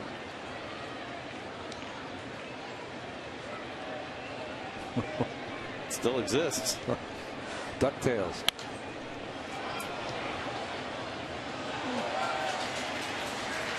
Ike had to feel good about his last turn at bat last night when he drew the leadoff walk in the 10th. And then has to feel pretty good about his first at bat tonight. Gary, what happens is that when you're not performing well, you're just trying to do something positive to help the team. Good follow for that tough backdoor slider. And it's got to feel good to start the inning, not be pinch run for, and score the winning run. It's just you just want to do something positive to help the team win. Well, right now, I mean, Ike's just trying to keep himself in the lineup as he goes down swinging on the pitch in the dirt, and Flowers makes the toss. I mean, Terry started him last night against the left-hander, and the Mets are facing lefties the next 2 nights in Jeff Locke and Wandy Rodriguez. And so, at this point, especially after he got pinch hit for in Atlanta against a lefty, he's got to convince his manager that he deserves to be in the lineup every day. Yeah, it's almost like a day-to-day basis, isn't it, Gary? It's like how did he play last night? Left-hander pitching. Okay, you know what? He's not going to make the lineup today. Well, guys, Terry Collins told me the other day that he wants Ike to play this week facing all those lefties. He said this is a pretty important week, and I followed up and I said, well, does that mean that he's in danger of becoming a platoon-type player? He's like, I don't want to go there right now, but Andrew Brown took ground balls at first base today. We know Justin Turner plays over there, too, so I think it's a pretty big week for him. You hate to put such importance on it, but Ike is just, if you're going to have a successful team, you're going to win some games, he's got to play great. We've talked a lot during this early season about his struggles last year early in the season, but you know what the difference was? They were winning. Yeah. So they were able to carry Ike and get what they could out of him defensively. Matt Harvey's still in that 24-hour period, by the way. 1-2 to Tejada. That's why he's still smiling. But you know what I mean? I mean, if the team were 6-7 games over 500 right now, you'd say, okay, we can wait for Ike to find it. But here we are now in the second week in May, and he hasn't quite gotten there yet. Tejada grounds one down to third, and Gillespie throws him out. 1-2-3 inning for Jake Peavy. 5 in the books now at Citi Field. 4-1 Chicago.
Sox.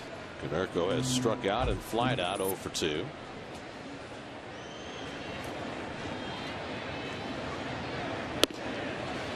Paul Konerko in his 15th year with the White Sox. He was originally drafted by the Dodgers, a first-round pick out of high school in Arizona. Made his debut with LA, and then shortly thereafter was traded to Cincinnati in a deal that brought the Dodgers the reliever Jeff Shaw. And then after that season was over, was traded from the Reds to the White Sox in a deal for Mike Cameron, who would later play for the Mets. And he's been a mainstay ever since. 426 home runs. Put that into perspective. That ties him with Billy Williams. Can't put this one on the board. That's the first out. Well, we were talking about Ike Davis and Terry Collins' plans for him. Kevin caught up with Terry before yesterday's game, before Davis faced Hector Santiago. You know, one of the things we have to start to do is find out about some of these young guys. Are they ready to play here? As we get into the middle of the season, as we're starting to move down the road, I want to get more concrete in who we're playing. And that's why Ike's in there tonight. You know what? Hey, look, this guy is, you know, we have, of our next 4 days, next 5 days, we got 4 lefties. Ike Davis, if he's going to do what he did last year, he's going to have to start hitting lefties. So if he's not, we got to find out, and we got to find out now. And the question is, if he doesn't have a good week, then what happens? Does he become a platoon player, or does he become a Las Vegas 51 for a while? Yeah, it's 2 options there: the platoon, or go find your stroke. Wise pops one up into shallow center, and Valdespin jogs under it. 2 out. And last year, the Mets sent Lucas Duda down. They opted not to send Ike Davis down, in part because they felt as though they could at least get something defensively out of Ike, and then he rewarded them by turning it around right about the middle of June and having a terrific year the rest of the way. This game has been littered, though, with many seasons of, he'll turn it around. He'll turn it around. The next thing you know, it's August. Tyler Green's been up twice, struck out both times. Jeremy Hefner sailing through the middle innings, and this is the way his year has gone. As you look at the comparisons last year, first and second half for Davis, he drove in a lot of runs in the first half, because when he hit home runs in the first half, they were all 3-run homers. But all the other numbers, stark contrast. So how did teammates handle Ike and try and get him through this slump? I talked to John Buck in Atlanta, and he said, I don't talk about the hitting with him. I just tell him how important he is defensively for this team, because he saves us a lot of runs over there, and I make sure he knows that. Got a chance to save one here, but it lands along the line for a base hit. Green heads for second. Murphy's throw comes up too late. And it's a double for Tyler Green. I mean, some of these hits off Hefner, we've had a couple of dunked in here. This ball by Tyler Green just served over the head of Ike Davis, and by the time Baxter gets to it, he's got a soft double.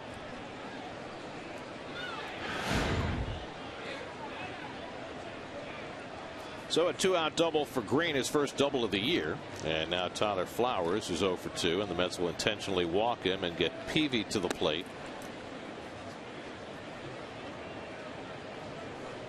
This will be the first walk of the night for Hefner. We were talking about Hefner and his success in the middle innings. He's had trouble the first 3 innings of games, but he has not allowed a run yet this year in the 4th, 5th, 6th, or 7th inning. Trying to keep that intact here in the 6th tonight. Well, he's a breaking ball pitcher. Obviously, maybe does not get the complete feel of that slider until he's been out there a little bit. So Flowers gets the intentional pass. Rob Carson staying busy in the bullpen. But Hefner will stay in to try and get the opposing pitcher out with 2 out and 2 on. As we mentioned before, not an automatic with Jake Peavy, who is a good hitting pitcher. A couple of groundouts tonight, 0 for 4 this year. Of course, it's been a while since he has hit regularly, going back to his last year with the Padres in 2009. So a big spot for Hefner, trying to keep his team in the game now.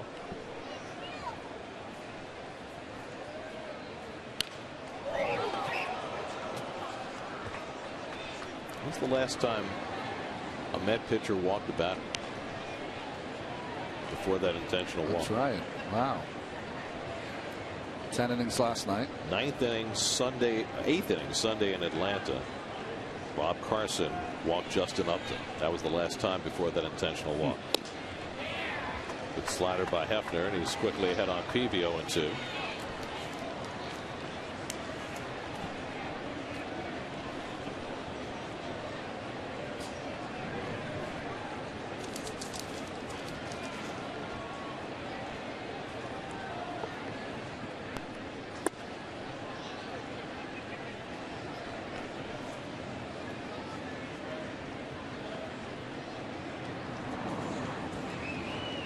After seeing about enough of that guy.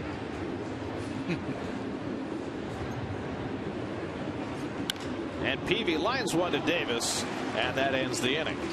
A soft double, an intentional walk, and 2 men left. Mets come to bat at the bottom of the 6th, down 4-1.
NY Play Bowl Award helped the Copeg Little League recover from the storm with a $5,000 grant.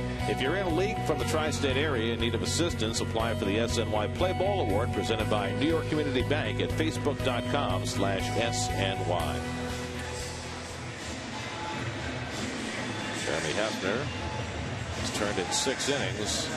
Probably deserves better than to trail 4-1. He had a 3-run inning against him in which there was only 1 ball hit hard. Nonetheless, he's out of the game after 6, and Marlon Byrd will bat for him in the bottom of the 6th against Jake Peavy, who's given up just 1 hit. A Lucas Duda home run leading off the 2nd. Byrd is 0 for 2 as a pinch hitter this year. Well, the last one was a head scratcher for Hefner. This one more of the conventional variety.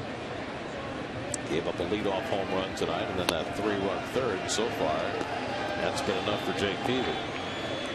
Well, I think he described it aptly. You know, he did not have a lot of balls hit hard in that inning, but the crooked number has hurt him so far this year. Mets do not have a left-handed bat on the bench tonight. Terry Collins put every available left-hand bat into the lineup, so nothing but right-handed bats on the bench. Scott Atchison getting ready to pitch the 7th for New York.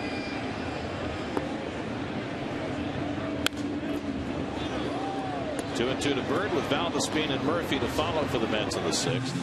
Mets were held to 1 run and 5 hits in 10 innings last night, and held to 1 run and 1 hit so far tonight.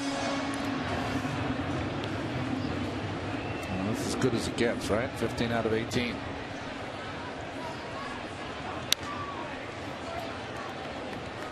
Luckily, Peavy's not pitching against the see Valdespin on deck. The Toronto Blue Jays or their announcers would be all over his hat. He's got rosin all over his cap. You know, we haven't talked about that. Perhaps that's a subject we should delve into, the Clay Buchholz, Jack Morris affair. Breaking ball low 3-2. If you missed it last week, the Red Sox starter Buchholz was seen with a white substance on his sleeve, or in his arm actually, and was seen reaching to his arm and getting some of that white substance on his hand. Bird grounds one over the bag. That's a fair ball down the line. Hits off the jutting stands, and Bird races for second. He's in standing with a pinch in double. So the Mets have just their second hit of the night. Well, nice job by Marlin to keep this ball fair. It's supposed to be outside. It's down the middle. And good call by Dan Iasone. You see that it lands foul once it gets past the bag, but went over the third base bag.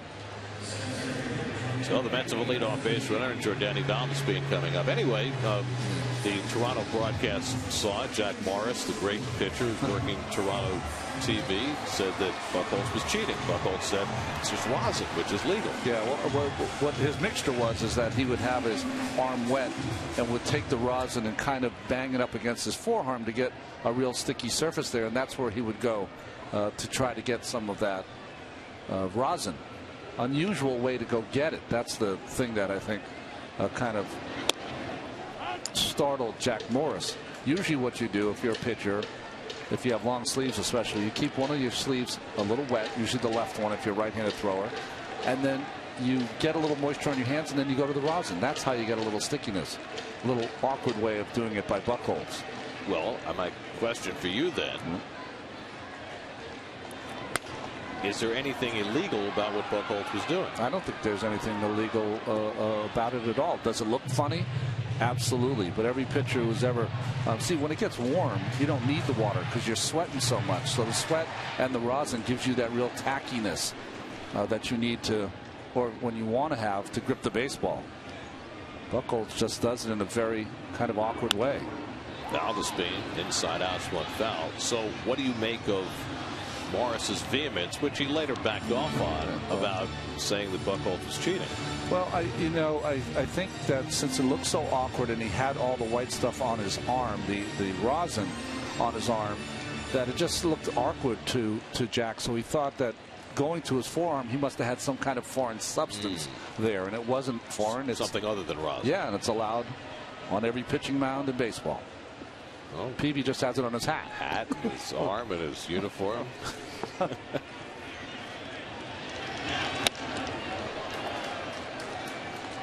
every pitcher looks for an edge. Thought last night maybe Matt Harvey would use the bloody nose to his advantage. The only team that got bloodied were the White Sox. 1-2 to Valdespin, who's grounded out and flied out tonight. And Jordani hits one in the air to center field, chasing Wise back, but he's got plenty of room. Tagging at second is Bird, and he'll go to third. That's the first out.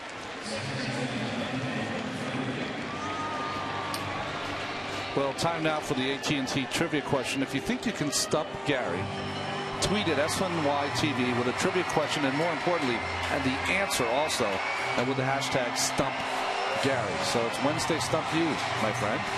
I just want to notice our crack staff make sure that the answer is right before they ask the question. Oh, I would say probably not. If I had to have a guess. Well, that's honest.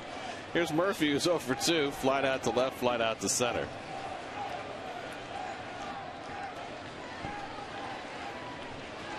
Infield back for the White Sox, who sit with a 3-run lead in the 6th.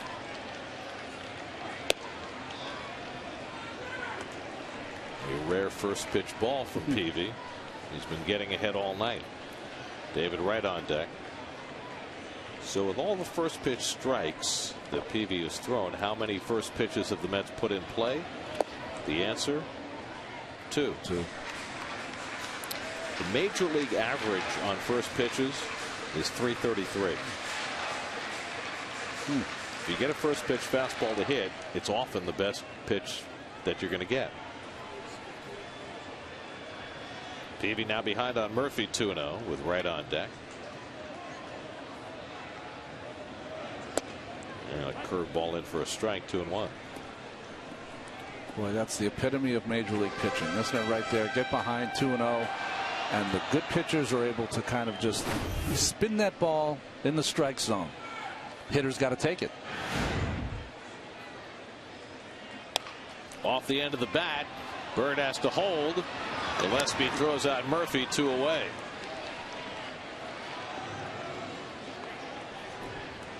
So Murphy unable to get that run in from third.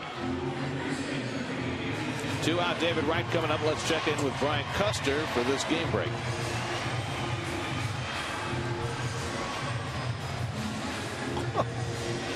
Oh, gee.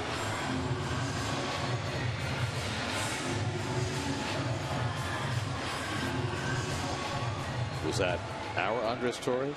That would be their Andres Torres. Nice. Yeah, he pitches. He's a different guy, isn't it? Plays a little better in that orange and black. Amazing, isn't it? You know, we once put Kevin out in a raft in McCovey Cove. I'm not sure exactly what that flotation vehicle was. That was something out of a 1950s Ed Wood movie. Sci-fi. B movie. Wright has struck out and walked tonight, 0 for 1. Now 2 for 15 lifetime against Peavy, who falls behind him 2-0. Peavy up to 94 pitches. He has thrown 100 or more pitches in virtually every start. 33 of his last 35 starts as Wright pops one a mile high. Down from first, Konerko to call, and he makes the catch to end the inning. So the Mets waste a leadoff pinch hit double by Marlon Byrd. On to the 7th now at Citi Field, 4-1 Chicago.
Necessary to McCovey Cove. Kevin Burkhardt. Kevin? Hello, boys. How are you? Not as wet as you are. As you can see, I'm drifting like crazy. How about this? Little skill right there. Where's Kevin? And at home run distance, and it's in the water. Go! Oh, Kevin. Kevin's a little I got no slow chance, on the Keith. Look how far away that is. Oh, come on. Show me something.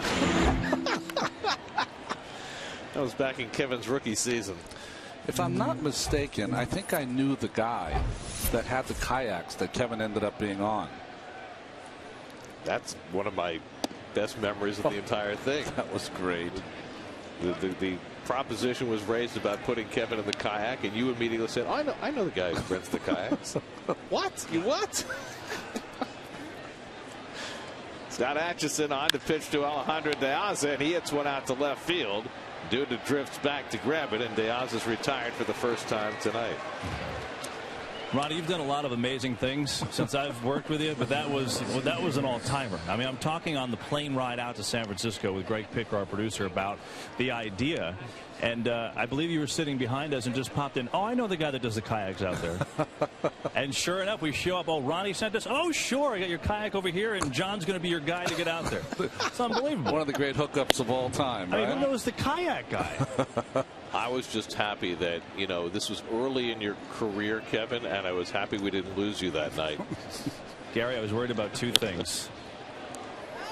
Ike knocks it down and makes the play to Atchison for the second half. The first one was clearly dropping the mic in the water, and there was a current. I didn't expect the current out there that night, so I was worried about dropping the mic. The other one was dropping myself and having that all unfold and be on YouTube forever. It would have been a good shot of you upside down, though.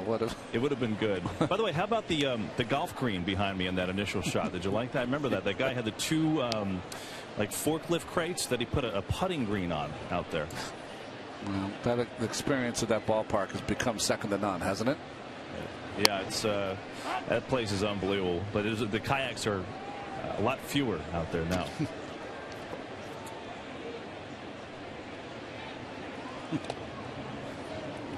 Back in the Bonds days, those kayaks and other watercraft would be wall to wall out in the cove. And they were oft rewarded.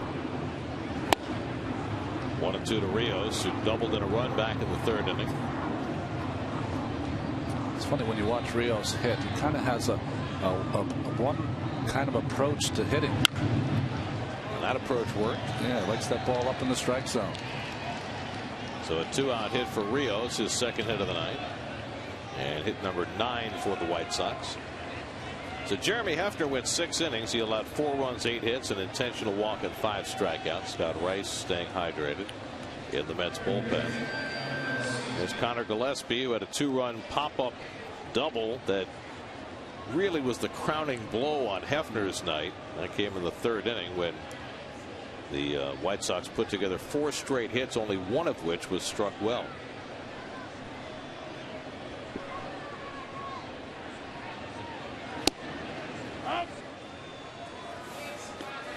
Well, one thing about the Mets bullpen right now, because of all the off days and the rainouts, they're all pretty well rested. They kind of caught their breath, haven't they?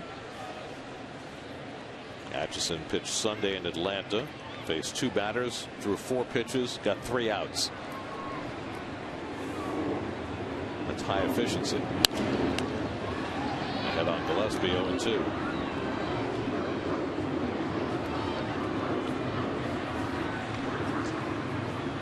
Well, the Mets had a stretch before last night where they played just 2 games in a 5-day span.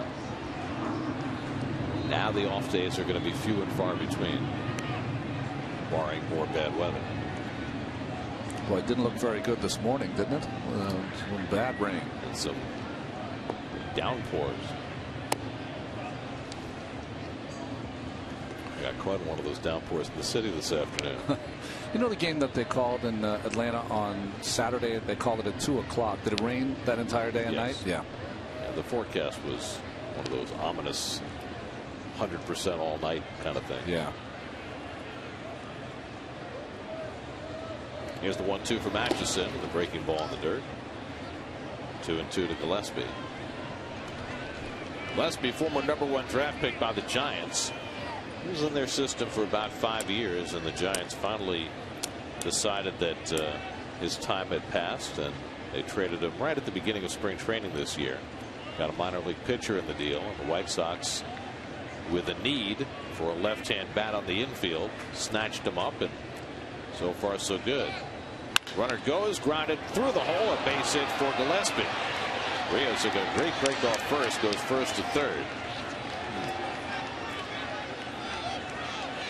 And so the White Sox have runners at the corners with 2 out. Well, Ike holding on a stolen base threat certainly in Alex Rios, so it opens up that hole, and he sneaks it through. Murph loves to do those fakes, doesn't he? We need to do a montage of all of Murph's fakes and dekes. See, the problem, Gary, is that you're supposed to be faking out the other team, not yourself.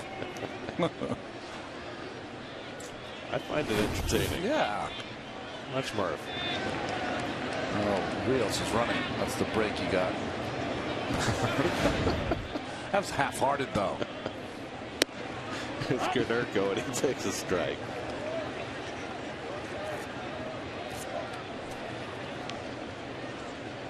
Murph does not do anything half-heartedly. No. Konerko has struck out and flied out twice, 0 for 3 tonight. And he lines one to right field, and that'll fall in for a base hit. That'll bring in Rios. Gillespie goes first to third. 3 straight 2-out hits. Konerko with an RBI is 16th, and it's 5-1 Chicago. Well, when you're coming in this situation, you have to hold it there, give your team a chance to come back. But what can you do? I mean, that's just like a swing and a paddle. Just dropped it into right field. Well, the first hit by Rios was well struck, but Gillespie rolls one through the right side. Konerko swings at a slider off the plate and dumps one into right. That adds a run, so the Mets will make a pitching change. Call to the bullpen brought to you by Verizon Fios. Scott Rice coming on. We'll be right back.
NHL playoffs with recaps of the Rangers Capitals and Islanders Penguins on Daily News Live, presented by Citi, tomorrow at 5 only on SNY. Scott Rice in to face Dwayne Wides with first and third and 2 out. Rice pitching on 4 days rest. Only threw 1 pitch in Atlanta on May the 3rd. It's a great job, isn't it? Oh man. Threw 1 pitch to Freddie Freeman. Freeman hit a bullet to right field that was caught, and that was his day's work. And then he doesn't pitch for another 5 days. I mean, if you had to be reincarnated, wouldn't you want to come back as a left-hander? No. You'd still be pitching. Yeah, no. Especially wouldn't want to come back as a reliever. Wise is 1 for 3 tonight. And Buck knocks down the potential wild pitch with a runner at third. Troy Hawkins, next man up in the Mets bullpen. Atchison retired the first 2 easily here in the 7th, but then 3 straight hits produced a run to make it 5-1 Chicago.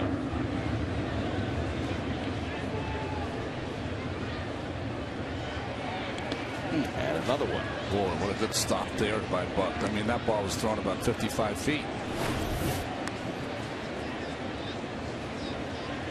It's that turnover kind of changeup that he has.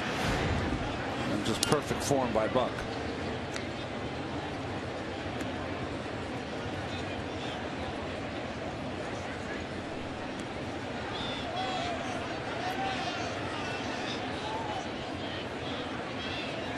And Wise goes down swinging on the fastball, so Rice comes in to strike out the left-hand hitter. White Sox add a run. We go to the bottom of the 7th, 5-1.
After missing a week and a half because of back spasms, he's allowed just 2 hits over the first 6 innings. Lucas Duda had the only one of consequence, a home run leading off the 2nd. Marlon Bird's pinch hit double, the only other hit. And now Duda starts the bottom of the 7th. It'll be Duda, Buck, and Baxter for the Mets as they try and fight back against Peavy, who's been maybe not his sharpest, but certainly has been on his game tonight. Matt Thornton, the left-hander, up in the White Sox bullpen.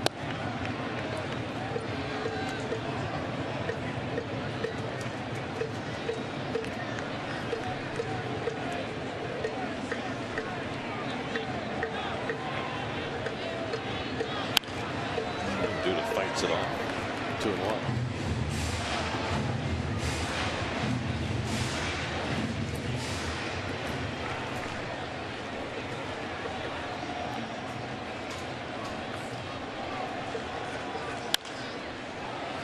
The Mets and White Sox wrapping up this brief series tonight. Tomorrow night we get our first look at the Pirates, who are all of a sudden battling more injury woes. Their starting second baseman Neil Walker is out, although he's supposed to start rehab tomorrow and might be back by the end of the weekend. Russell Martin missed the last couple of games because of a neck injury. There's a good changeup by Peavy to strike out Duda for the first out. Here's a question, Gary, to stump you. Who were the runners on base when Robinson Ventura hit his grand slam single in the 1999 NLCS? What a great question. That is a great question. We're going to think about this one. Okay, yeah, no, you got time. You got time. Not a lot of time, but you got some time. Well, the Mets were down by a run when that inning began. And I know that Sean Dunston led off the inning with 12 pitch at bat, got on base. Wow. So he would have already scored. So he was not one of the base runners. So I got that part, but that wasn't the question. You walk yourself through that inning. Now, I'm pretty sure that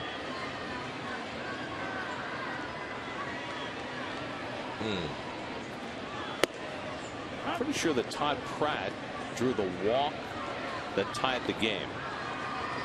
Of course, he was the only one who ended up tackling Ventura. After he went around second, right? So he would have been one of them. Gosh. Flowers coming back for a look, and that's in the crowd. If Pratt were hitting, he would be. Was he pinch hitting? I'm trying to put the lineup where it would be. Well, it was the 15th inning, remember? Yeah. So, but Robin would have played all 15, and certainly would have been a middle of the hitter lineup, right? Yeah, I'm pretty sure Alfonso was in the middle of that somewhere because he generally was. Yeah.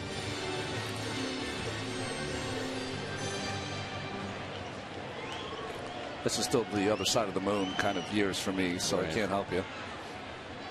Well, you know, I'm trying not to lean on anybody, because otherwise, you know what I do? I just run over the radio booth and ask Howie. Yeah, that's right. And he tell me. Who was the guy in the $64,000 question? No helping needed.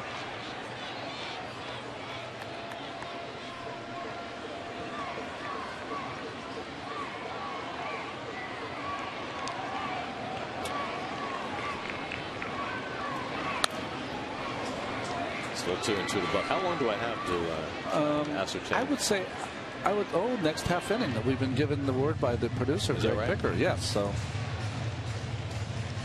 That would give me lots of time to look it up if I were. Well, you're not going to do that. Oh, I know. Yes, we don't do that. We don't play that game. I mean, what would be the point? Yes, exactly. You're not calling the 900 number when you're working on the crossword, do you? Of course not, right? I didn't even know there was a 900 number. Swing and a miss, and Peavy strikes out Buck. So back-to-back strikeouts for Peavy to start the 7th. He's got 6 for the night. There's your Rowdy Mets box score. Lucas Duda homered in the 2nd for the only Met run tonight. Marlon Byrd not pictured, had the only other hit, a pinch hit double. Otherwise, a whole lot of offers against Jake Peavy tonight. Last night, the White Sox starter Hector Santiago threw 7 scoreless innings, and we were talking about the White Sox and the great starting pitching they've had for a decade now, as the curveball's in for a strike to Baxter. If Peavy doesn't give up a couple of more runs, this would be the 900th quality start for the White Sox since 2003, which would be the most in the majors over that period. Their pitching coach, Don Cooper, who's very underrated, 26 years in the White Sox organization, 11 as their pitching coach, and he's kind of a no-nonsense, throw the ball for strikes kind of pitching coach. Isn't that what everybody wants? No, yeah, but you know what I mean. Like he tries to work with each individual. There's not as much of that. Well, just watching film, but not as much emphasis on it. He's talking to Robin Ventura, having a laugh. When the White Sox swept the World Series from the Astros in 2005, their starting pitching was tremendous. Oh, yeah. They had Jose Contreras, they had Mark Burley, they had John Garland, they had Freddie Garcia, who pitched the final game of that World Series. In the League Championship Series that year, in the 5 games against the Angels, they had 1 relief appearance. That's right. Right. The starters went 9 in 4 of the 5 games. Did you see what Freddie Garcia did in his first start for the Baltimore Orioles? 6 no-hit innings. It's Herm Schneider, their longtime trainer, with Don Cooper. 1-2 to Baxter, and he fouls it back.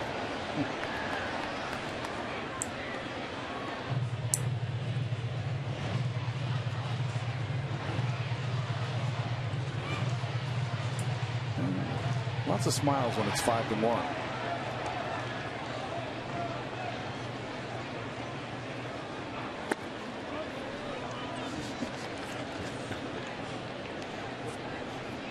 Peavy up to 113 pitches. 34 times in his last 36 starts. He's thrown at least 100 pitches.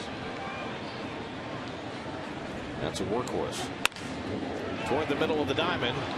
And Ramirez with the turnaround has no play this time. Ramirez has already made a couple of stunning plays tonight. Had no play there on Baxter, who has the third man hit of the night. Well, just well placed here. You see the second baseman playing over. He has no shot. Great range by Ramirez, but Baxter runs too well.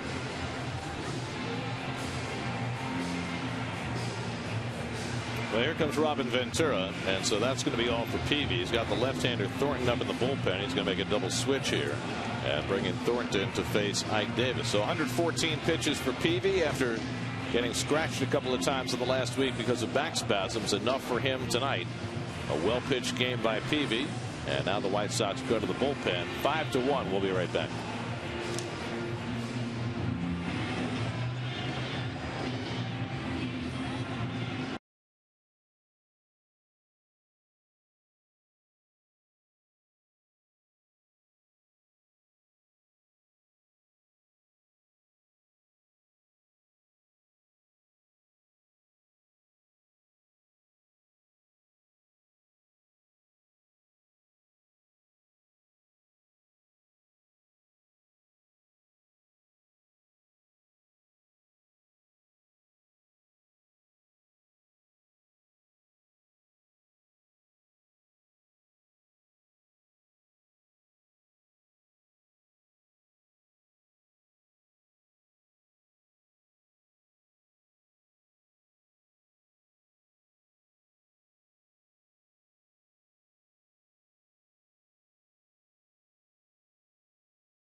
Zeroed in for the kill as Robin Ventura played Batman once again. 2-1 pitch.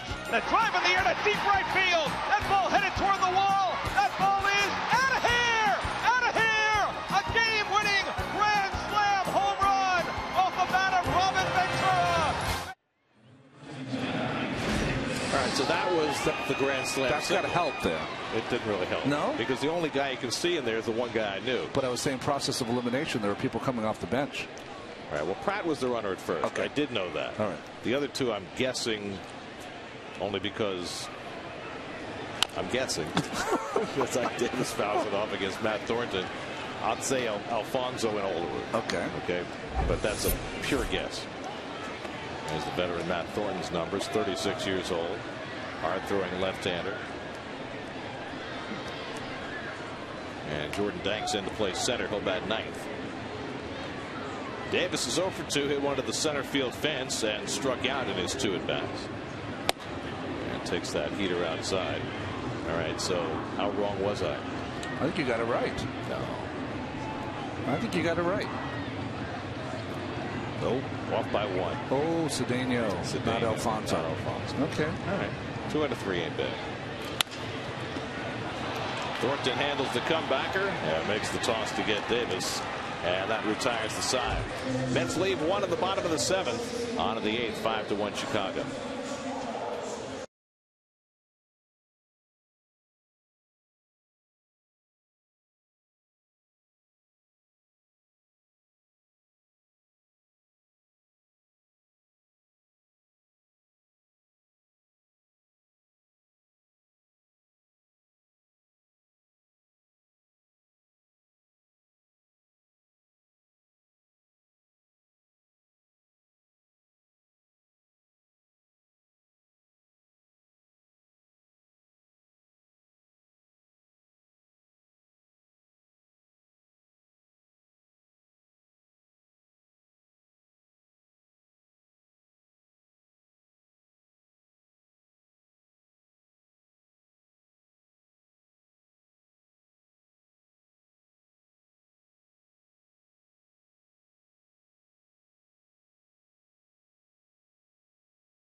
asking Scott Rice, the last time that Troy pitched was on May 3rd, 5 days ago, and he got 5 outs in that game.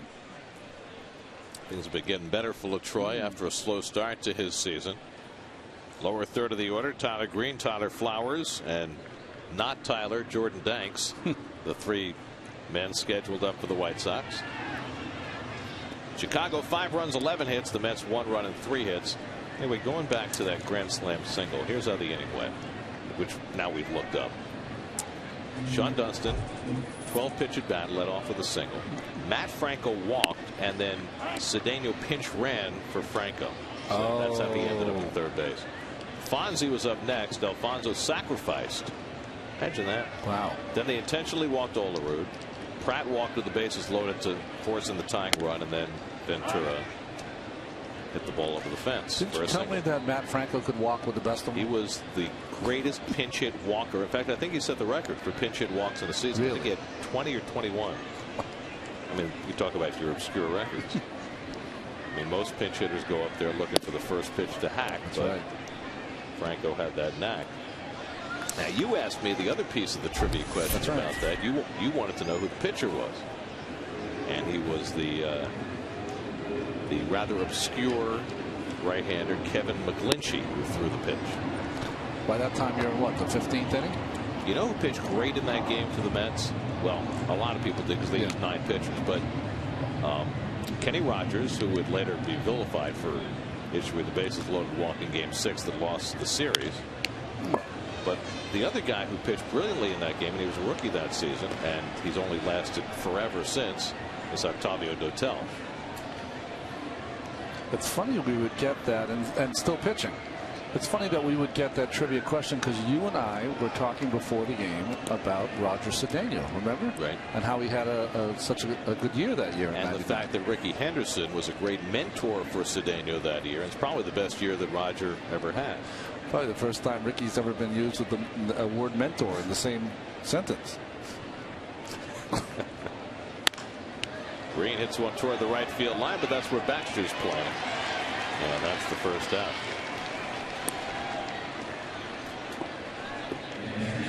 So LaTroy Hawkins retires his first hitter. Now Tyler Flowers looking at the box score now from that game. The starter was Masato Yoshi, and he only lasted 3 innings. Oral Hershiser worked 3 1/3 out of the bullpen. No runs, 1 hit. There's Deontay Heath in the Chicago bullpen. Dotel wound up finishing the last 3 innings and gave up a run at the top of the 15th. Wow. And he got the win.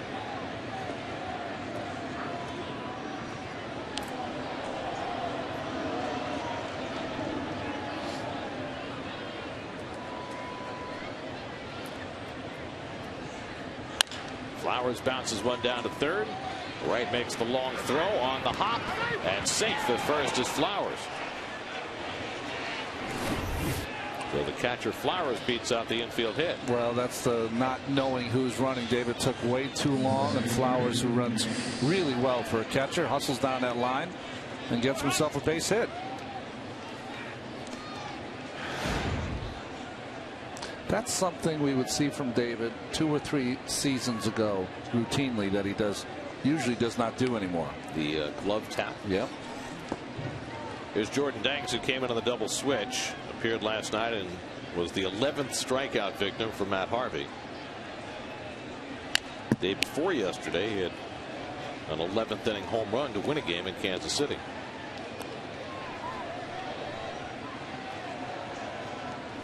Well, we started to talk about the Pirates earlier. They're coming in tomorrow night. There's not a lot of note going on with the Pirates, except that the end of their bullpen, quite unexpectedly, has become an enormous strength.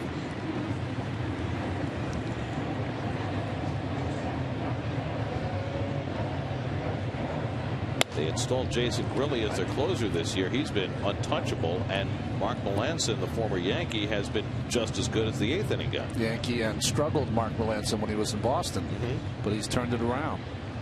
You're right. Jason Grilli's been unbelievable.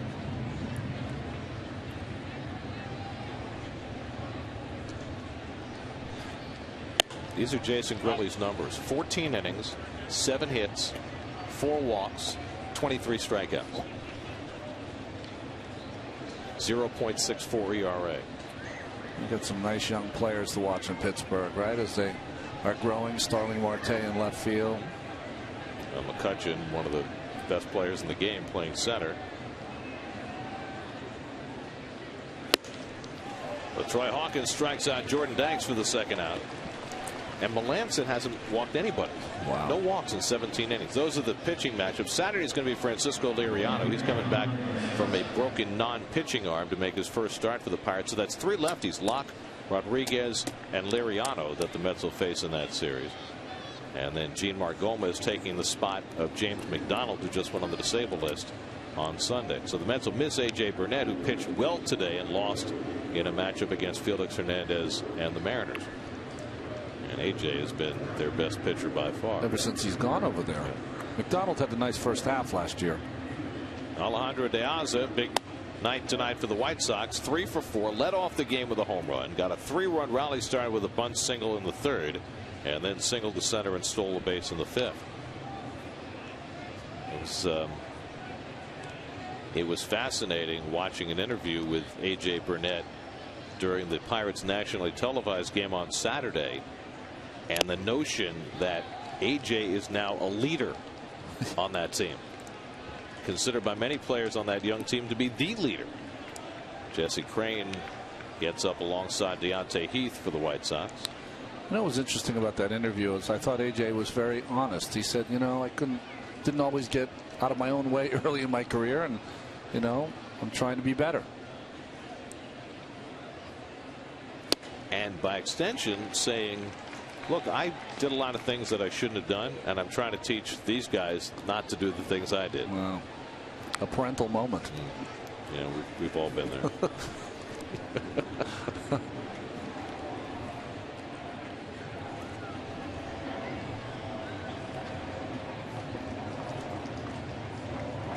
Hawkins ahead 1-2 on De Aza. And a check swing, strike 3 call, inning over. Back-to-back strikeouts for Hawkins. Mets come to bat in the bottom of the 8th against the White Sox bullpen, down by 4.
White Sox finale with insider info and opinion, plus an in-depth preview of tomorrow's series opener against the Pirates on Mets Blog, presented by Verizon, part of the SNY.TV blog network. Home eighth inning, Ruben Tejada leads off against Matt Thornton and takes a strike. Thornton, 36 years old and still bringing it. He's pitching now better than he ever has. He's good for about 70 games a year. And he can do what he's doing here. He can finish an inning and start the next inning. Gets ahead on Tejada, 0-2. Justin Turner on deck to pinch hit. Thornton started out with the Mariners. He's been with the White Sox since 06. They got him in a trade for Joe Borchard. Remember, big outfielder from Stanford. That's supposed right. To be a big prospect and never quite panned out. He played with Miami for a short time too, didn't he? 1-2 to Tejada.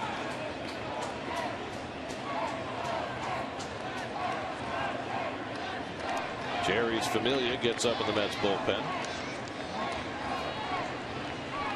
Tejada 0 for 2 tonight, couple of ground balls. And Thornton missing with a slider, 2-2. Jake Peavy went 6 2/3, allowed 1 run and 3 hits, walked 2, struck out 6. In line for his 4th win against 1 loss this year.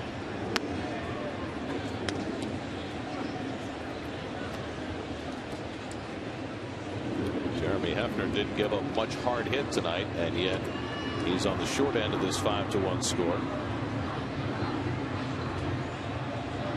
As the White Sox try to win a game in Flushing for the first time since 1975. That was when the Yankees shared Shea Stadium with the Mets, and the White Sox came to visit the Yankees. 74 and 75, the grass was never green because that stadium was used every day. Little looper into shallow right, and it falls for a base hit for Tejada. So the Mets get the leadoff man on in the bottom of the 8th. Well, 2 strike, 3-2 hit from Tejada. What new? I loved his attitude. He was asked, and you guys were on the road, I don't know if you read it, asked him about his prowess hitting with 2 strikes. He said, well, I think of it, I have 3 chances. I try to make sure I use each one. Well, he's been the king of 3 and 2, that's for sure. Here's Justin Turner to pinch hit.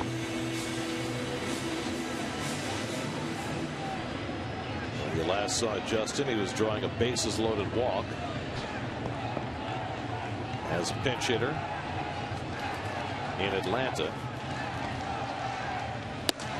By the way, speaking of Atlanta, it was so stunning when David Wright hit that home run against Craig Kimbrell on Friday night. Imagine how stunning it was yesterday when, with 2 out of the 9th, Kimbrell gave up back-to-back home runs to lose a game in Cincinnati. Mesoraco and Chu, right?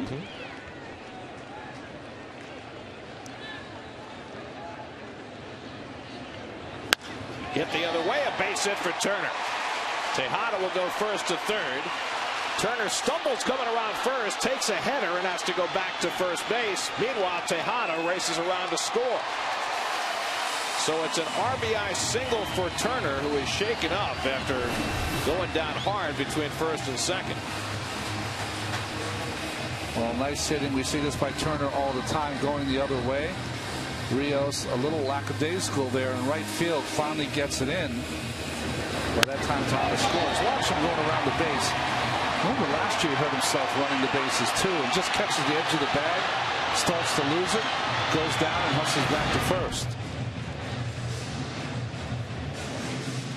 They're going to call it a single for Turner. They're going to say the run scores on an error by Rios in right field, so no RBI for Turner, just to add insult to injury. So now it's a 5-2 game. Andrew Brown will pinch hit for Jordany Valdespin in a lefty-righty switch. It's interesting the dynamics of the Mets team as Robin Ventura comes out. Yeah, Turner, right-hander. Baxter, and Valdespin seem to get a hit when they pinch hit every single time. And have trouble hitting when they're in the lineup. Funny game, isn't it? Jesse Crane will come into the ballgame with Andrew Brown announced as the pinch hitter. 5-2 Chicago in the 8th. We'll be right back.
for the White Sox. Well, originally started his career with the Minnesota Twins, came over here to the White Sox where he's been invaluable. Last year, you see his numbers here this year. Last year, 48 innings, he only gave up 29 hits.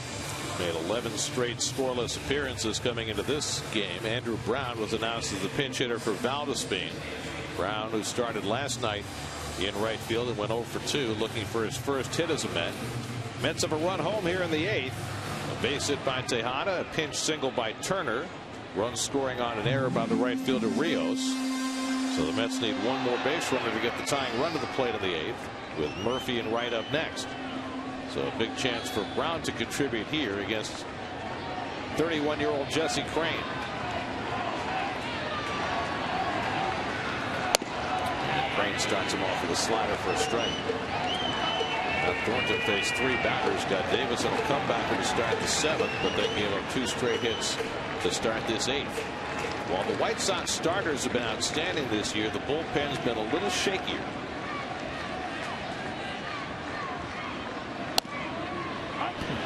And quickly 0-2 to Brown. Wow, 2 perfect sliders by Crain on the outside corner to Brown. And you can't throw a better one than this.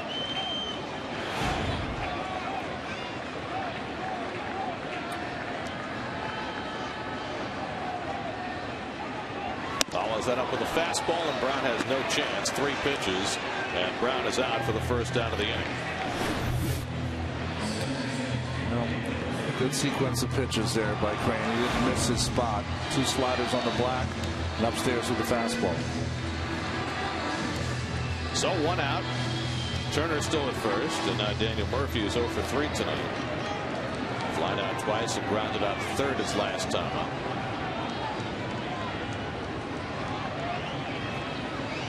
David Wright waiting on deck, and Murphy attacks the first pitch fastball and fouls it back.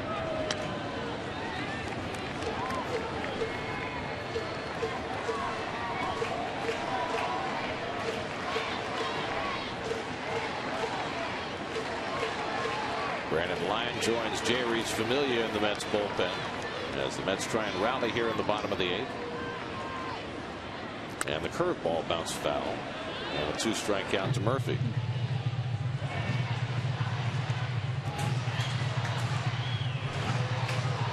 I'm not sure what Turner hurt when he took that header coming around first base,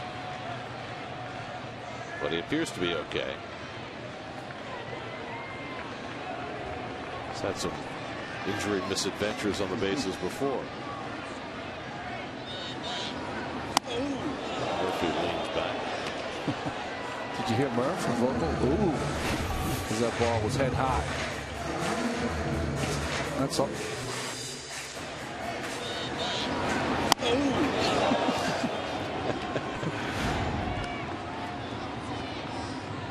1-2. Got him. Crain strikes out Brown, strikes out Murphy. 2 out of the inning. Pretty impressive so far. Change up there to Murphy after the high fastball. So 2 out, and now David Wright. David is 0 for 2 and a walk tonight. Struck out and popped up against Jake Peavy. Wright is 0 for 5 in this series, hitless in his last 8 at bats.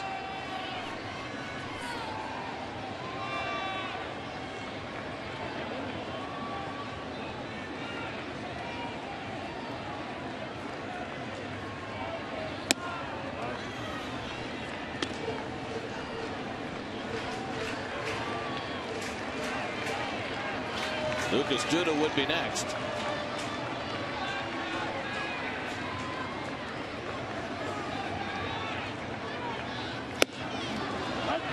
Some serious heat from Jesse Crain, 1-1. Got a whole bunch of hard throwers in that Chicago bullpen. And he surprises David with that fastball at 94 miles an hour. Addison Reed is their closer. We'll likely see him in the 9th if the White Sox hold the lead. There goes Turner, and Wright fouls it off. It's an odd move by Turner, down by 3 runs in the 8th.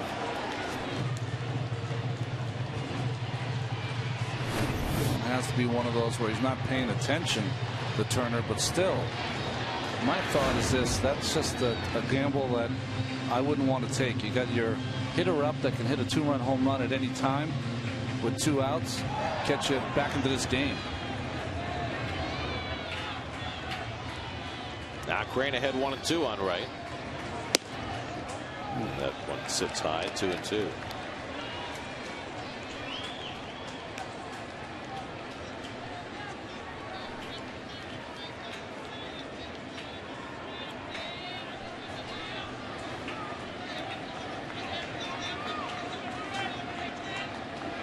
And right swings and fouls back the fastball.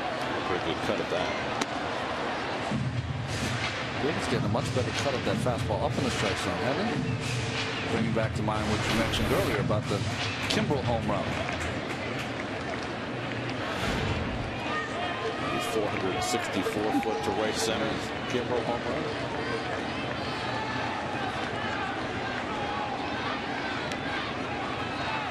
Two coming to right, and the curveball just missed. I mean, he has thrown everything in this inning, hasn't he? He has. I don't see too many 4-pitch, 1-inning relievers.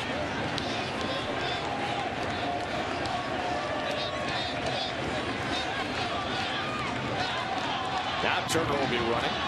3-2 to right. And the curveball, and he walked him, and the Mets will get the tying run of the plate. Interesting selection there, considering the situation. Right can't beat you. Now Duda comes up as the tying run. Oh, that's a bad choice there. I mean, if it works, okay, it's great. But it's a bad choice. You want to challenge David there. And worst that happens, you still got a lead. So now Duda, who was responsible for the first Mets run, hit his 7th home run of the year into the Pepsi porch in the 2nd. Struck out twice after that against Peavy. And now faces Jesse Crane. With 2 on, the Mets down by 3. See the defense in the infield swung around a little bit, but no shift on, especially with the runners on. Turner at second, right at first, 2 down. And Duda takes the first pitch slider for a strike.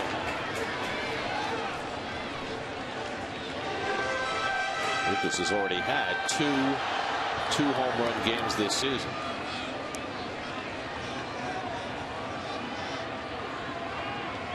Right fielder Rios playing very shallow.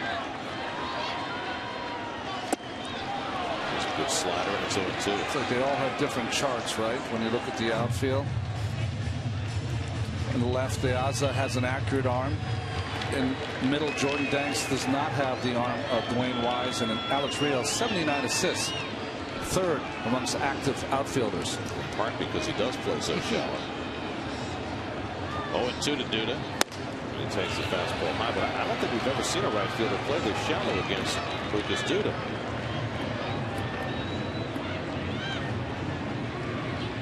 I wouldn't play that shallow because if he hits it over your head, Duda's in scoring position. Now Crane ahead 1-2. And the breaking ball got him. So Crane strikes out 3 in the inning, and the Mets strand 2 in the bottom of the 8th. On to the 9th, 5-2 Chicago.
Sunday at Citi Field when the Mets host the Pirates at 1:10 p.m. The Wiggles will also be performing 2 songs live prior to the game. Visit Mets.com/The Wiggles for details and tickets. New York Mets baseball on SNY is brought to you by Toyota. See where Toyota takes you. Test drive one at your Toyota dealer. Toyota, let's go places. By State Farm. Today's State Farm agent of the game is Gil Walton of the Bronx. Contact Gil's office at gilwalton.net. And by Nissan. Sign and drive today only during Nissan's Sign and Drive event. Shop ChooseNissan.com. Well, this is a milestone. Justin Turner has been taking fly balls in the outfield. Makes his first major league appearance in the outfield. He'll play left. Juan Lagares comes in to play center as Jerry's Familia comes on to pitch the 9th inning. Well, he had 2 appearances in Atlanta. On Friday night, probably his best as a Met when he picked up the save. And then on Sunday came in and pitched a couple innings, giving up 3 hits and a run. Alexei Ramirez will lead off for the White Sox in the 9th. Well, Troy Hawkins pitched a scoreless 8th inning. Familia now the 5th Met pitcher of the night. Ramirez 1 for 4, but his biggest contribution has been in the field where he's made 2 sparkling plays. Helped out Jake Peavy during his 6 2/3, and he grounds one down to David Wright. 1 pitch, 1 out for Familia in the 9th. Let's check in with the studio, see what's coming up on WB Mason post-game live. Chris Carlin and Bobby Ojeda.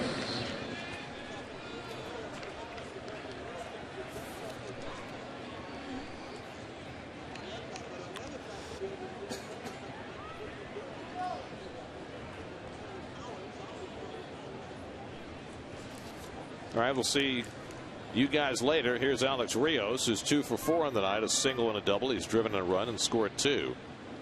And Familia throws a fastball for a strike. Addison Reed, the White Sox closer, begins to get loose in the Chicago bullpen.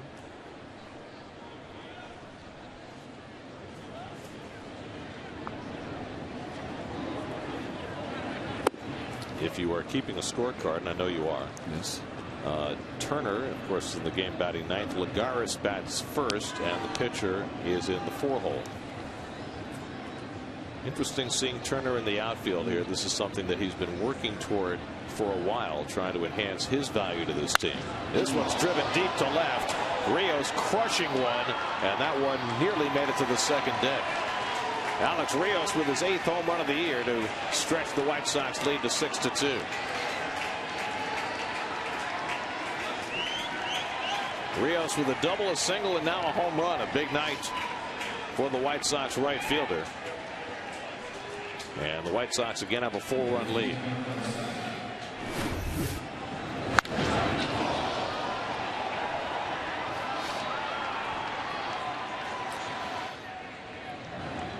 Well, it just opens that front side.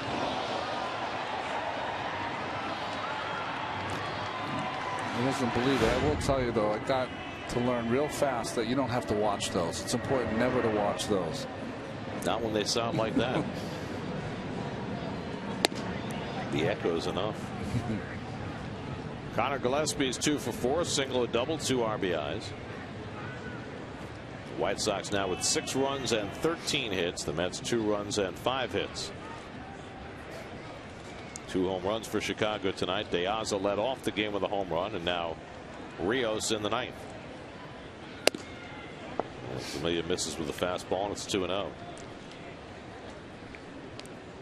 So with the Mets struggling to find an everyday outfield, struggling to figure out who's going to play on a daily basis, having to pinch hit for their outfielders repeatedly, having Justin Turner available to go into the outfield gives Terry Collins one more option.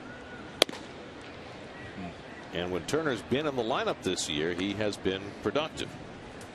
So the question is, if you're Collins and you have confidence in Turner's ability to play the outfield, do you run him out there a couple of times a week?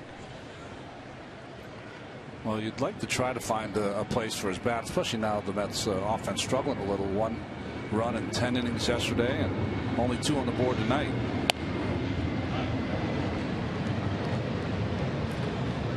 Another big strikeout night for the Mets too, right? 9 now. Paul Konerko waits on deck. Familia behind on Gillespie, 3-1. Yeah, that's ball 4. So after the home run by Rios, Familia walks Gillespie.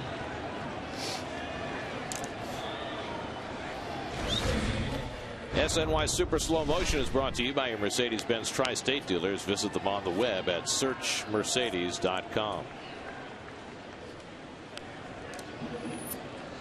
Somehow the slow motion seems even slower tonight. Now Konerko had an opposite field single to drive in a run his last time up. 1 for 4 on the night.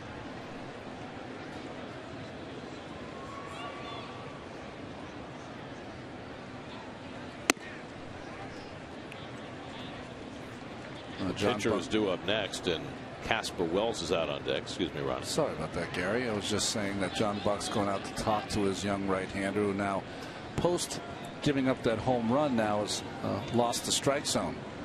Probably just telling him, be aggressive. Hitter was lucky. Keep going after these guys. Mixed bag for Familia on that last road trip he had. The first career save on Friday night against the Braves after the Mets had run through their entire bullpen. And he came back 2 days later and gave up a couple of runs, including a long home run by Freddie Freeman. Konerko tries to keep that ball fair. 1-1.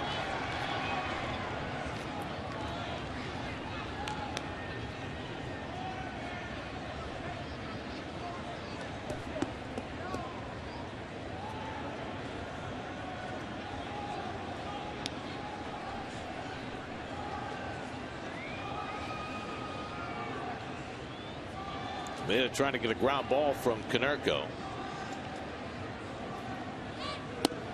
And the breaking ball, he went around, and it's 1-2.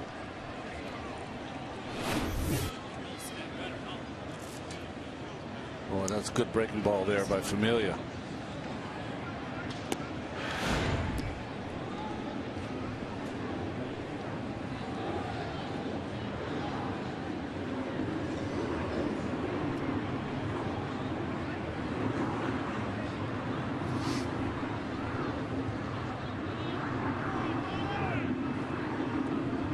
Now the 1-2, and Konerko lifts one to right. Baxter coming to the line,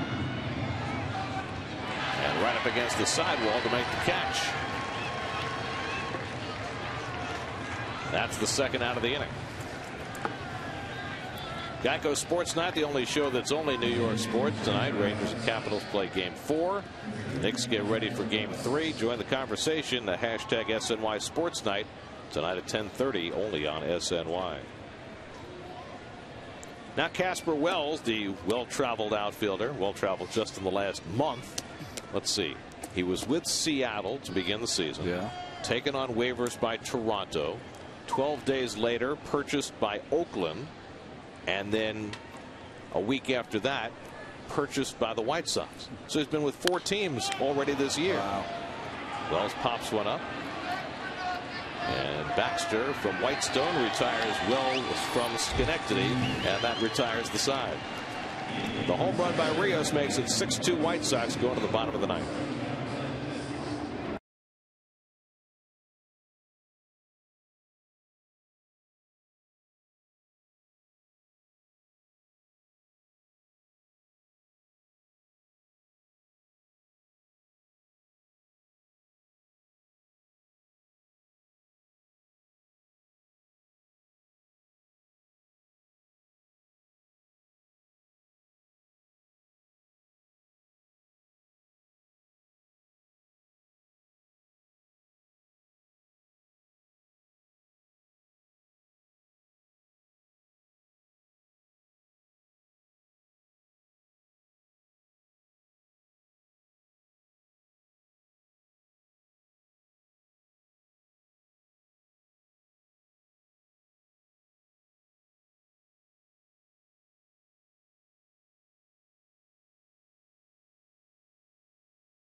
Dylan G will be on the mound for the Mets against Jeff Locke. Our coverage begins tomorrow night at 6 o'clock right here on SNY. Addison Reed comes on to try and finish things off for the White Sox. Well, set a rookie saves record for the Chicago White Sox last year with 29. Attended San Diego State University, where he was the teammate of Steven Strasburg. It's a big shadow. John Buck will lead off in the 9th inning for New York. Buck, Baxter, and Davis due up. Mets have been behind from the first batter of the game. Alejandro Diaz hit a home run. Lucas Duda tied it briefly with a home run in the second, but the White Sox got 3 in the third and have not looked back. Buck 0 for 3 tonight. So he is now 0 for his last 13 as he takes his final trip to the plate tonight. Jake Peavy went 6 2/3. He's in line for the win for Chicago. And Reed now in a non-save situation trying to close it out.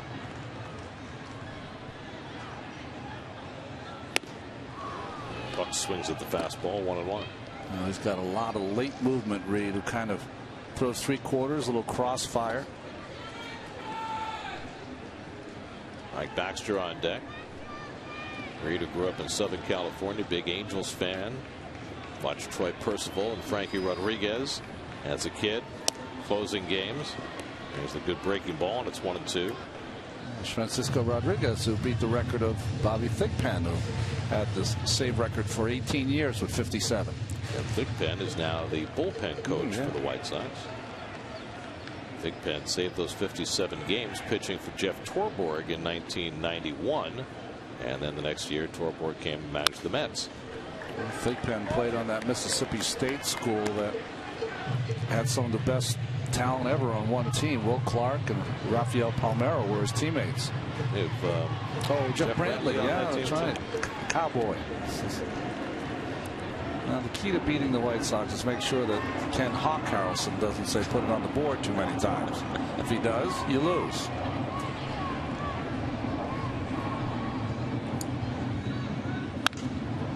Well, it depends if you get the single yes or the double yes.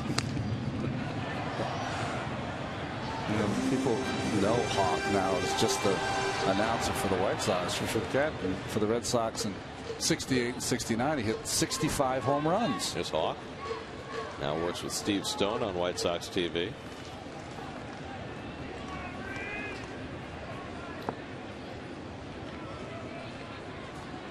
Here's the 1-2. Taken for a call, third strikeout, looking at that front door slider. It's almost like Mark Carlson waited a beat. Let me see. Is this good enough for me to call a strike in a 6-2 game? Okay. It's one of those breaking balls that doesn't really break, stays on the inside corner, and got the call. So 1 out and nobody on. You know, when Hawk Harrelson was playing for the Red Sox, here as a Met fan, we thought of him as the other Harrelson. Oh, that's right, because you had Buddy. Right. Baxter 1 for 2 and a walk.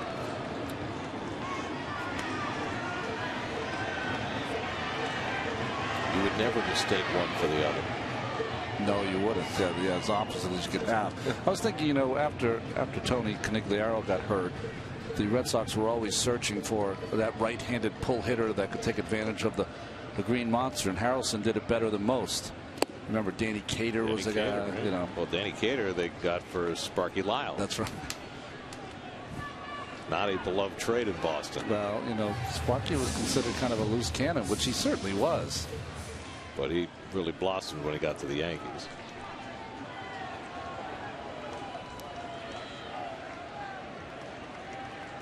You know, in a day before every player had his own entry music, when Sparky came into a game at Yankee Stadium, they'd play Pomp and Circumstance. They did? Yeah. Oh.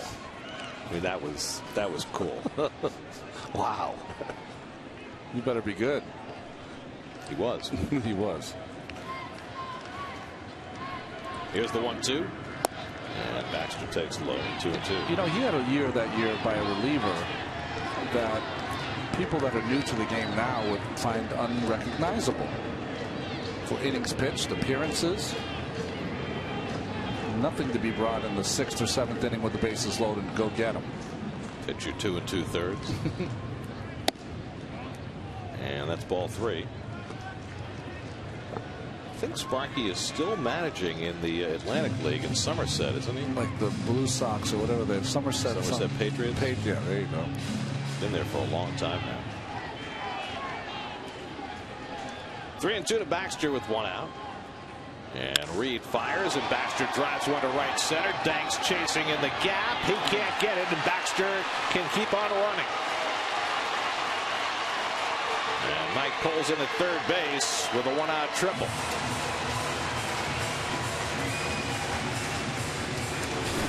Well, Robert Ventura made an interesting double switch in the 6th, putting Jordan Danks and taking Dwayne Wise out of the ball game. One of the Wise being one of the best center fielders, and Danks certainly does not have the speed of Wise and could not get to this ball. Line drive hit by Baxter.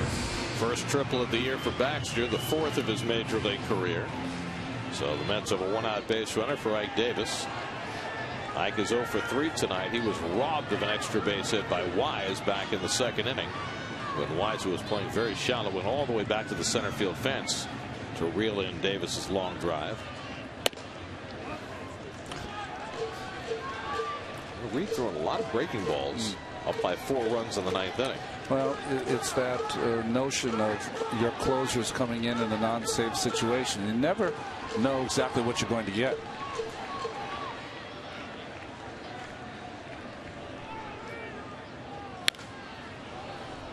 Ball and a strike to Davis.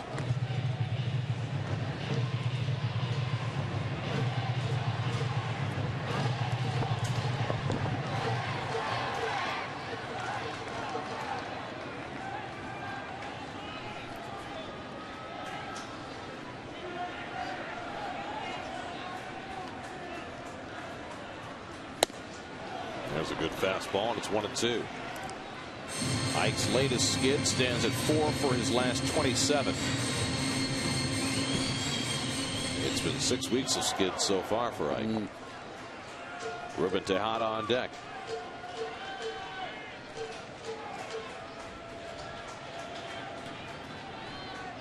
Now Reed's 1-2, and he gets Davis for the 2nd out. Second strikeout in the inning. That's 11 for White Sox pitching tonight. Well, you can see the reaction from Ike. Just right now, lost. You know, when I think of hitters and when they are struggling, Gary, especially young hitters or youngish hitters, it's a lack of confidence. Confidence is gone. You're in between. You're behind the fastball, and you're ahead of the breaking ball. And that's where Ike is right now, right in the middle of it. That's striking out 11 times tonight. That's 12 times in 30 games the Mets have been in double figures in striking out. So the Mets are down to their final out of the night. Ruben Tejada, who had a bloop single and scored a run in the 8th inning, tries to keep the game alive and takes outside from Reed, 1-0.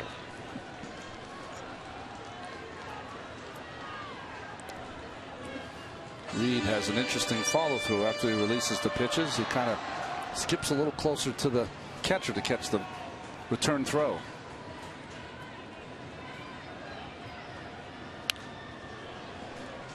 Ball and a strike to Tejada. Addison Reed, just 24 years old.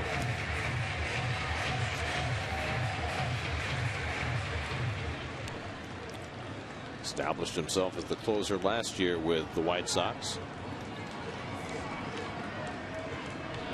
Back end of a very talented bullpen. And Tejada lines a base hit, and that'll bring in a run. Baxter comes in to score. So Tejada keeps the Mets alive. It's now 6-3, and the Mets need just one more base runner to get the tying run to the plate. Ruben's 10th RBI of the year. Oh, nice hitting by Ruben. Fastballs away, all 3 pitches. This one being the 3rd by Addison Reed. Dumped into right field by Tejada. So now Turner up for the 2nd time. He delivered a pinch hit single in the 8th inning, stayed in the game in left field, his first big league appearance in the outfield. Now, remember that Andrew Brown batted for Jordany Valdespin in the 8th, but then in that spot, Terry Collins brought in Juan Lagares, which I'm assuming he did because he was playing Turner in the outfield for the first time and he wanted to protect him with a better center fielder. Anyway, Lagares winds up being on deck as Tejada takes second on defensive indifference. Unless there was something wrong with Brown. In any event, it's Lagares who winds up being on deck if Turner can keep the game going.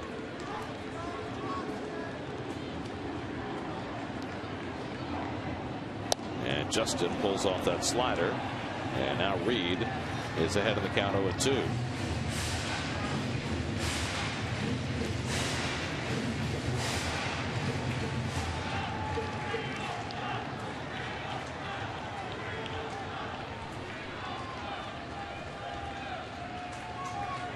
Mets are down to their final strike.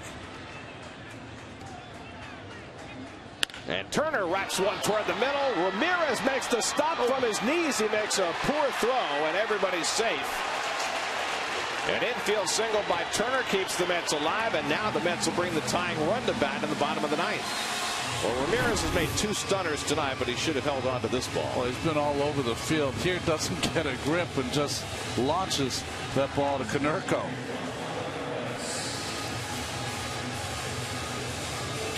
You know, I've seen him play a lot. I have not seen him make that many great plays. I didn't realize he had that kind of range. So now Juan Lagares, who's just 2 for 18 in his big league career, has a chance to do something special. Just trying to keep this game alive with Murphy and Wright to follow. 2 out, 2 on, last of the ninth. Turner takes off, and he takes second on defensive indifference. So that takes off the force at second base, which was important when Tejada took second, because otherwise maybe Ramirez might have been able to get a force at second base on the previous play. 1-0 to Lagares. A good slider by Reed. It's 1-1. Well, the hardest things for a young hitter in a game where you're down by 3 with 2 runners on is your thought should not be of hitting a home run. Your thought should be just continue to keep the line moving. Base hit here, knocks in a couple maybe. Get it to Murphy. Get it to Wright. 1-1 to Lagares. And he takes the fastball. And again, the Mets are down to their final strike. Tejada at third. Turner at second with 2 down. Mets have a run home here in the bottom of the ninth. But Reed 1 strike away from closing it out.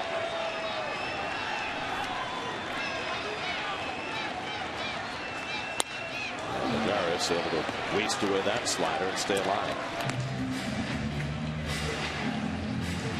Daniel Murphy would be next. That's with their backs to the wall in the bottom of the ninth.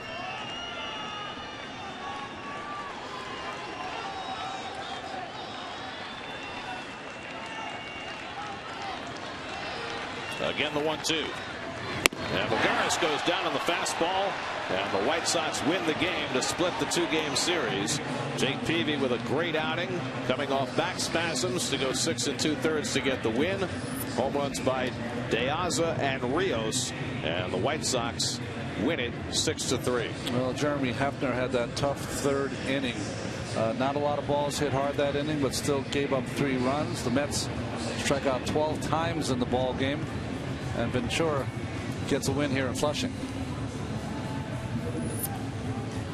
Here's your game summary. So the Mets and White Sox split a pair here at Citi Field. Jeremy Hefner falls to 0-4, gave up 4 runs over 6 innings, didn't get hit particularly hard, but enough to beat him today.